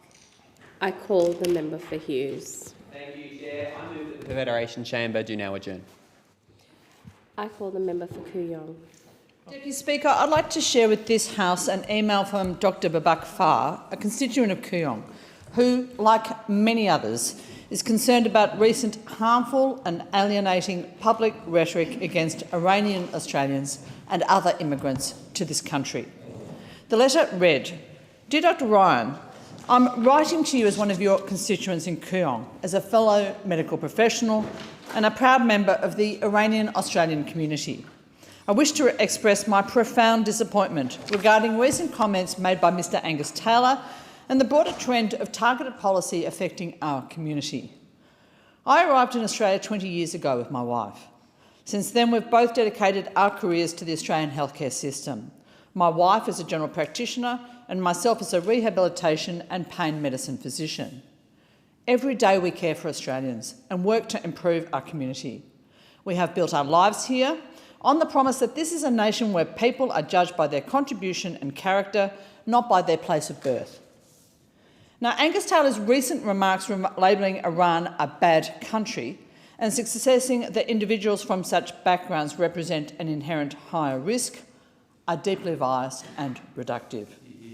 Deputy Speaker, I would add that the member for Hume is not the only coalition member who has adopted this harmful label. His deputy leader, Senator Jane Hume, has also repeatedly used divisive and hurtful rhetoric against immigrant communities. I'll continue with Dr Farr's letter. To characterise an entire diaspora in this way is the very definition of prejudice. As physicians, we rely on evidence and individual assessment. To see a national leader use such rhetoric to alienate a specific community is both hurtful and dangerous to our social cohesion. Equally concerning, though, is that this rhetoric is being mirrored in policy. The current Labor government's recent decision to implement an arrival control determination, effectively barring thousands of Iranian visitor visa holders from entering the country, is a distressing example of this. Such broad-brush restrictions punish individuals who have acted in good faith, paid fees and sought only to visit family or to escape the very regime that the Australian government claims to oppose. It is disheartening to see the rights of one nationality curtailed so specifically, regardless of which side of politics holds the pen. I acknowledge that bad people can come from any nation and that Iran is no exception.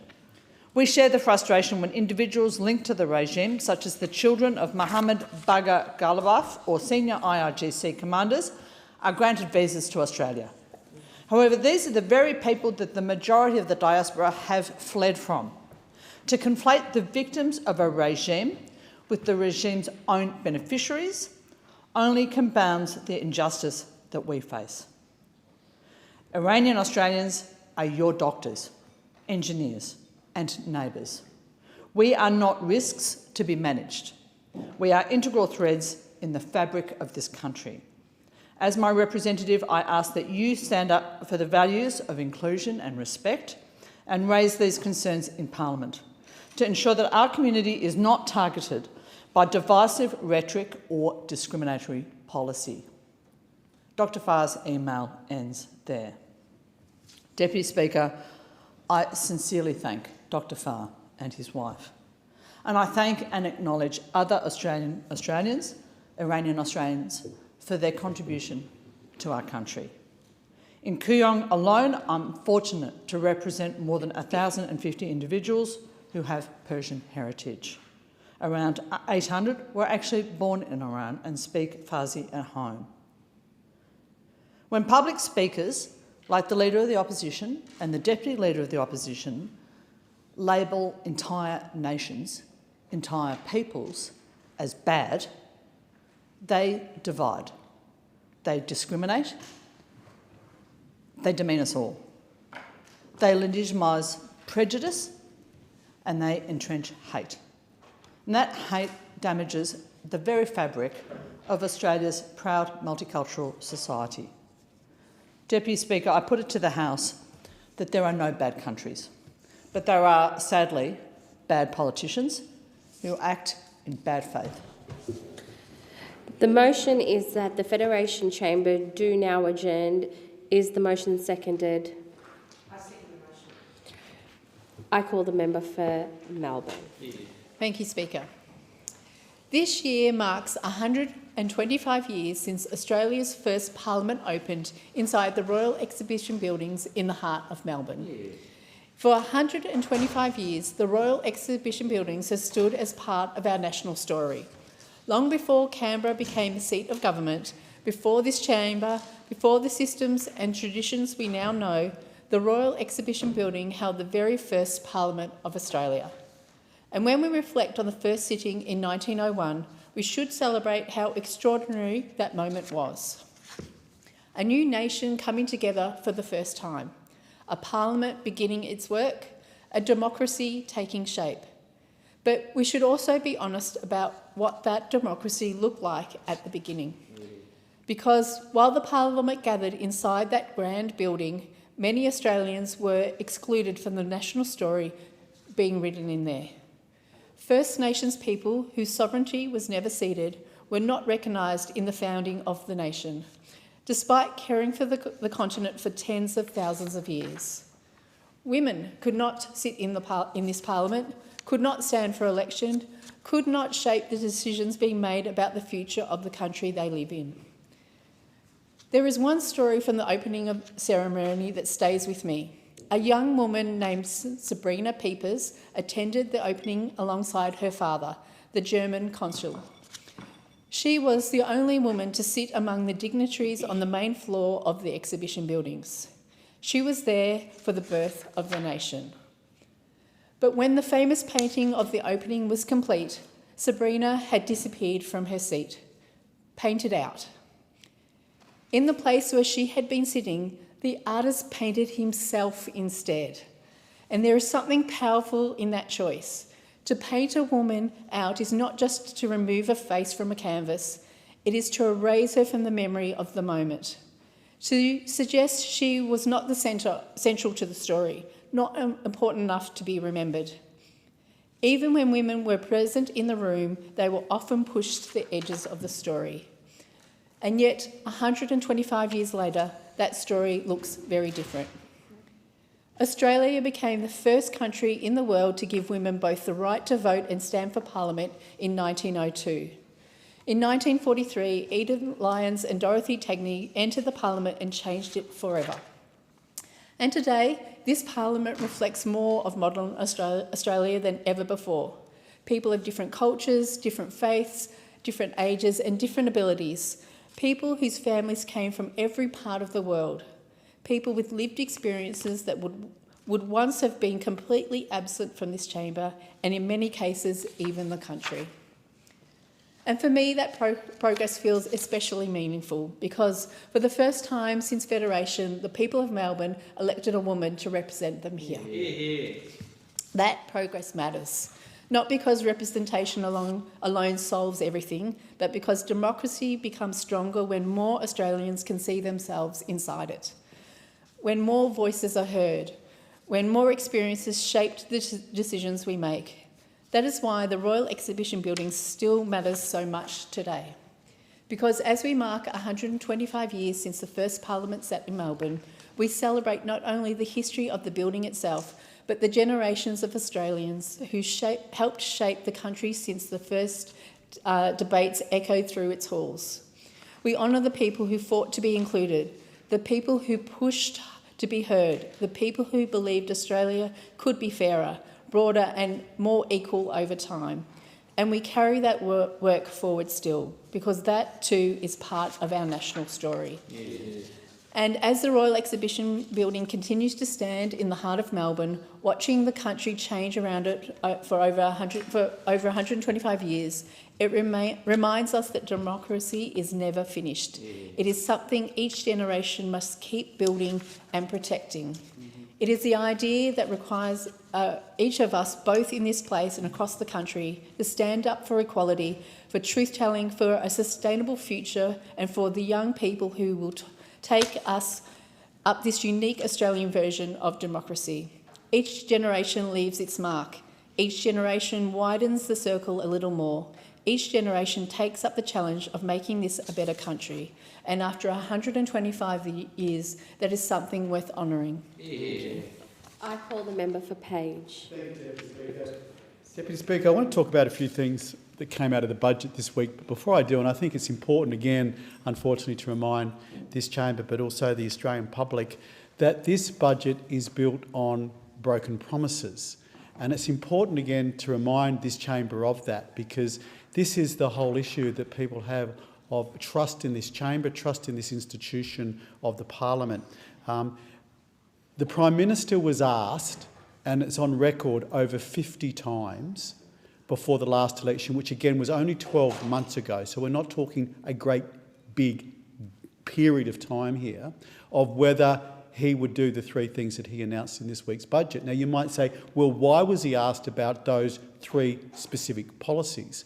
Because these were the policies, and to give him credit at least for this, these were the three policies that Bill Shorten, as then Labor leader, took to the 2019 election. Now, at least he had the decency to go to the Australian public and say, if elected, I am going to institute these three policies. Now, you may well argue and say, well, if those three policies were taken to the Australian public now in the election, that things have changed and the vote might change. Well, we'll never know. We'll never know because this Prime Minister didn't have the guts or the transparency or the honesty to do that. And great shame on him for that, because he just doesn't undermine his own credibility as Prime Minister, which I think he's done enormous damage to this week, and the Labor Party. He undermines the whole institution of the Parliament because of how he's done that. Now, I want to go through a few policies, but the three policies that he did pass this week or did move this week with the budget. And I want to explain to you what I think the Australian public didn't vote for it last time and the damage that it will do, which the Australian public will never get to vote on before he institutes it through this Parliament. The first one is the capital gains tax. Now, we now have one of the highest capital gains tax in the world. If you are going to start a small business, and a lot of small businesses, and I know the member for Lyme would know many who invest in things, especially young people too, Deputy Speaker, they will often forego, and I know them myself, forego income while they do that because they have this idea that they're going to create this asset that they're going to be able to sell and have a capital gain on it because of the work they do. Now, there's countries like New Zealand, to name one, I name that because it's the closest by, that are doing the exact opposite with capital gains. They're actually lowering capital gains taxes because they want to encourage Australians to have a go. It was said to me by someone yesterday what they want. Labor wants you to take the risk, but they'll take the gain. They'll take the reward. You take the risk, we'll take the reward. That's how it was referred to. That was how it was referred to me, which I think is very apt. You take the risk, Labor will take the reward if you're going to have a go at trying to create wealth for yourself and your family. And we want to encourage that. I say that unashamedly. We want people in our country to take a risk to get a reward for it. We want to encourage that, and this is doing exactly the opposite of that. And there'll be ramifications of this that won't be seen today, they won't be seen next week, they won't even necessarily be seen within the next year or so. But over time, the culture will change and the behaviour of people will change. The other one is negative gearing. Now, Deputy Speaker, this actually surprised me. Why would I be surprised? But I was surprised by this. I was sitting actually in the budget lockup, page 158 of budget paper number 1. It actually says, because of the tax changes that are going to be announced tonight, so the tax changes were announced Tuesday night, 35,000 less homes will be built in this country over the next 10 years. Now, this is a policy that they sell by saying we want housing to be more affordable, easy access for young people to get into the housing market. Their own documents refutes that. Their own document refutes the fact that more houses, or this is going to make it easier. The other one, of course, is rents. The budget document also says that rents are going to go up. So, again, you can't sort of make this up, that the policies that they're saying and the reasons they're saying are actually having the opposite effect. Now, again, I don't think this is anything about what's going on in the economy. This is just about Labor's socialist ideology. They don't like people who are successful, and they want to tax people who are successful, and they want to hurt people who are successful, Deputy Speaker. I've got so much more to say, but I've run out of time. I call the member for Gellibrand. Thank you, Deputy Speaker. Well, this has been a defining week for Australia, one where the Australian public has been able to see clearly where the people in this parliament stand and who they are fighting for. On Tuesday night, the Albanese government delivered a budget focused on national resilience, economic reform and cost of living relief. for Australians. The budget confronted the challenge to Australia's resilience that followed the global oil shock caused by the conflict in the Middle East. Our $14.8 billion fuel resilience package will deliver more fuel for Australians and more fuel security for our economy. The budget also delivered a series of economic reforms designed to boost productivity, intergenerational equity and access to housing. Our changes to negative gearing, capital gains tax and trusts will deliver a better tax system and a fairer housing market. These changes will give more young Australians a fair shot at owning their own home. The budget also recognises the pressures that Australians are under now and takes real action to deliver cost of living relief for all Australians and even more tax relief for Australian workers. The Albanese budget does all of this with lower deficits and lower debt, and we're delivering $63.8 billion of savings to help us pay down Liberal debt and fund the services that Australians rely on, to responsible economic management in a time of global uncertainty, taking the pressure off inflation and building our fiscal buffers. It's a budget that delivers for all Australians, confronting immediate challenges to our resilience, delivering genuine economic reforms to make Australia fairer and more productive in the future, and delivering cost of living relief for all Australians. In contrast, the three right-wing parties of this parliament have been focused on the politics of division. The Farrer by-election revealed a number of fundamental truths about the Liberal and National parties. First, the campaign they ran in Farrer shows they have absolutely nothing to offer the Australian public on the issues that matter to them. Secondly, the result of this campaign showed that the Liberal and National parties are unable to beat One Nation in electorates like Farrer by imitating them. The Liberals tried to protect themselves by One Nation by preferencing them. It didn't work. As a result, there's now no way that the Liberal and National parties can form government without One Nation. My community in Melbourne's West should know what this means for them and our country.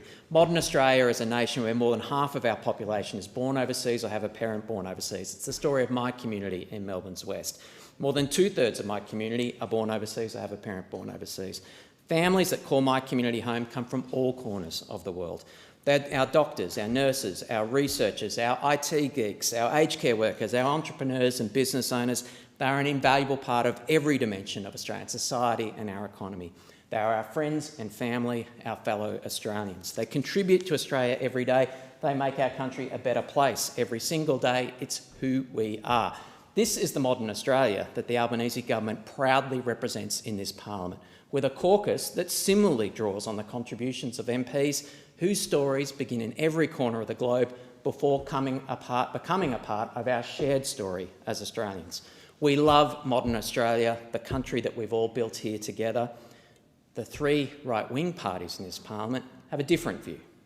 In 1996, One Nation leader Pauline Hanson said plainly that all Asian migration to Australia should be stopped. She said that Australia had been swamped by Asians, as though being Asian and being Australian was somehow different things. She declared that Asian people have their own culture and religion, form ghettos, do not assimilate.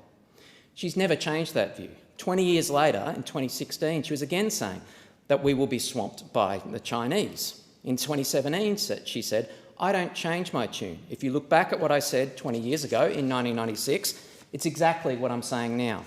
This is the party that the Liberal and Nationals recommended that voters preference in the Farrer by-election. This is the party that the Liberal and National parties cannot govern without the support of. In the 1990s, the Liberal and National parties made a different choice, and people like Peter Costello and Ron Boswell chose to confront One Nation instead of collaborating with them. And thank God they did. Because when Pauline Hanson said that we should stop Asian migration in the 1990s, she was talking about the Australians in my electorate who have arrived since then, talking about all of the Chinese Australians, Indian Australians, Vietnamese Australians, Bangladeshi Australians, Nepali Australians, who make my community the place that it is today. Imagine if the Liberal and National parties of the 1990s made the mistake that the Liberal and National parties of today are currently making. I'm proud of my community in Melbourne's West. I'm proud of modern Australia. I'm proud to be a part of an Albanese government that represents all Australians, that brings together Australians at times like this instead of playing the politics of division. I call the member for Cook. Thank you, Deputy Speaker. I'd like to read out and cover an email one of my constituents sent me about our healthcare system and about aged care. Martin is 90 years old. Martin is not a statistic, he's not a case number, he's a member of my community, someone who's lived a full life, contributed now, and in his later years is asking for something very simple, to remain in his own home. But over the past 2 years, Martin has presented to hospital at least 20 times. Not because he wants to be here, but because the system is not built around him and it's not working the way it should be. Like many older Australians, Martin has been waiting for the support he needs to live safely at home, waiting for a home care package, waiting for a system that's backed up, delayed and struggling to transition into the new support at home program. In the meantime, Martin has been allowed to fall through the cracks. His family has had to step in. His granddaughter Chantel is the one who's advocating for him. Social workers have tried to navigate to help with my aged care, but they've struggled to get traction. This cycle continues and Martin returns home without the support he needs, deteriorates and then ends up back in hospital. Martin's worse off, our hospital system's worse off, it's costing us more money, and sadly, I worry it's costing us lives. Again and again, this isn't hard on Martin, it's hard on his family as well. But there's something deeper. Martin wants dignity, to live in his own home with dignity. He doesn't want to be a burden on his granddaughter and on his family. He wants the chance to live out his remaining years in a place he knows well, in his home, and he just wants what was promised to him under the My Aged Care system. He wants what we promised to deliver it. He doesn't want the delays. The backlog doesn't care. It's beyond time we fixed it. Now, this isn't an unreasonable request. It's what our aged care system is meant to do. Now, we talk a lot about Parliament we talk a lot about reform in Parliament, about funding, about programs, and about people like Martin. It's about whether the system works for the people it was designed to support. Because when it doesn't, and it's not right now, the consequences are real. They're measured in hospital admissions, they're measured in stress on families, they're measured in older Australians denied the ability to live the final chapter at home and on their terms. And unfortunately, I worry they're going to be measured in deaths. Today I'm asking that this government does better. We need to ensure people like Martin in my electorate access the support they need when they need it and when we promised it. We need to reduce delays. We need to make the system navigatable. We need to restore what matters most: choice, control and dignity. Martin's given 90 years to his community, to his family, 90 years, many of that paying taxes. Surely we can give him some dignity like we promised for the last few years of his life. Deputy Speaker, I'd also like to make some comments about the cost of living problems we're facing in my electorate. Recently, I visited a local cafe in Woolooware, Playground Cafe. The owner, Mr Vasali, has spent 2 decades in hospitality, and he told us plainly he has never seen it this tough. Costs are rising across the board: electricity, ingredients, wages, everything is going up more frequently. Small businesses are being forced to track every dollar just to stay afloat. Now, at the same time, he notes customer behaviour is changing. People are coming in but spending less. Once it was a meal and coffee, now it's just coffee. Some businesses are operating on tight margins where costs rise and revenues fall and the pressure becomes unsustainable. But we're now seeing business owners question whether it's worth continuing at all. And the worst thing is, this isn't isolated. It's happening all across hospitality, retail and local services. Small businesses are the backbone of our local economy, and when they struggle, communities feel it. And you know what else? Well, do you know what else affects these small businesses? It is this budget, because now when they want to sell their small business, they will be taxed almost double what they were. The CGT 50% discount gone. If they've been distributing money through a trust, well, that's now gone too. So these small businesses suffering now will have a much higher tax burden and will suffer so much more as a result of this budget. I call the Minister for Regional Development, Local Government and Territories. Thank you, Deputy Speaker. And today I rise to talk about one of the most beautiful towns in not just Eden Monaro, but all of Australia. Jindabyne. It's located in the Snowy Mountains, the rooftop of Australia where you can see Mother Nature at her breathtaking best. Jindabyne is postcard perfect scenery, but it's so much more than that. It's also a community shaped by determination, resilience, innovation and pride. It's the residents and the small businesses that give this town its heart. Take Wild Brumby Distillery, a standout local business quietly achieving international recognition with gold medals at the Melbourne International Spirits Competition and the Australian Distilled Spirits Award. A remarkable achievement for a regional distillery and a testament to Snowy Mountains craftsmanship. Jindabyne is also producing world-class talent on the sporting global stage. Josie Baff, a proud local, has become a household name in snowboarding, a 2026 Winter Olympian and women's snowboard cross gold medalist, inspiring young athletes across Australia. And Jindabyne's sisters, Charlotte and Abby Wilson, made their Olympic debuts at Milano Cortino. Charlotte in the women's moguls and Abby on the snowboard cross.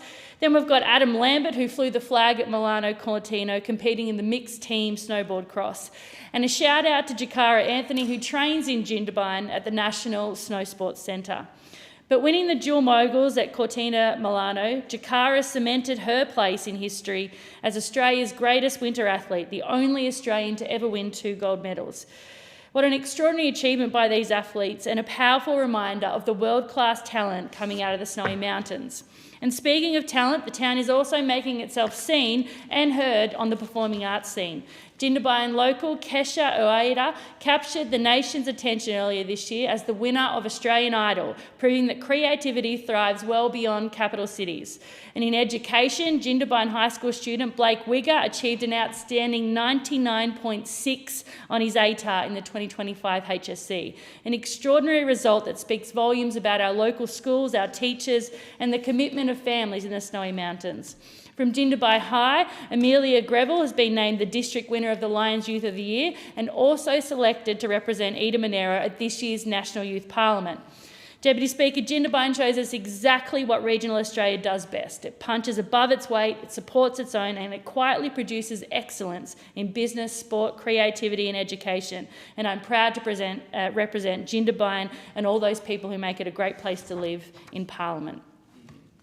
I also want to acknowledge today the work of leading Australian visual artist who lives at Bibbinlook on Narragansett country in the Snowy Mountains. Lucy Cullerton is the winner of the 2026 Sir John Sulman Prize, awarded by the Art Gallery of New South Wales, alongside the Archibald and the Wynne Prizes. A 7-time Sulman Prize finalist, Lucy draws deep inspiration from the landscapes, the seasons and everyday life of our high country. Lucy won this year with a portrait of Toola, one of 7 greyhounds among her 9 rescued dogs who share her home at Bibbinlook. The work depicts Toola settled in her favourite chair in Lucy's studio. In the background sits one of the large Monero grass paintings Lucy was working on at the time, bringing the textures and the colours of the region into a quiet domestic scene. This year's Sulman win is the fitting recognition of a distinguished career. Lucy's work is held in major public collections, including the National Gallery of Australia, the Australian Parliament House collection, and she's a familiar name in Australia's major art prizes. A big congratulations to Lucy on winning this prize. Her career is a powerful reminder that world-class creative work can be made right here in Eda Monero. The Narooma Oyster Festival is another success story. From the 1st to the 3rd of May this year, Narooma hosted growers, chefs, shuckers and oyster lovers from all around Australia celebrating local oysters. The festival is famous for its ultimate oyster experiences, including shucking classes, live music and world-class seafood. It also hosts the Australian Shucking Championships, and this year Tasmanian Zoe Jacobson was crowned the 2026 Australian Oyster Shucking Champion, the first woman to win the title. She joined the oyster industry at a factory in Sorell. There was no room for females on the shucking room floor, so she practiced removing the shells secretly after her work as an oyster packer. Now she manages and is the sole oyster shucker at 42 Degrees in Dunalley and is represented by the fantastic member for Lions, Rebecca White. Self-taught and already a multiple Tasmanian title holder, Zoe topped an outstanding field of 17 competitors. She shucked 30 oysters in 2 minutes and 53 seconds, including penalties. Not only was she unbeaten in the women's final, she also beat all the men. So she is now headed to the World Championships in Galway on the 26th of September. A big shout out to Narooma Oyster Festival for the work they do. The question is that the motion be agreed to. All of those of that opinion say aye. Aye. Against no. I think the ayes have it. The Federation Chamber stands adjourned until 10:30 a.m. on Monday, 25th May 2026.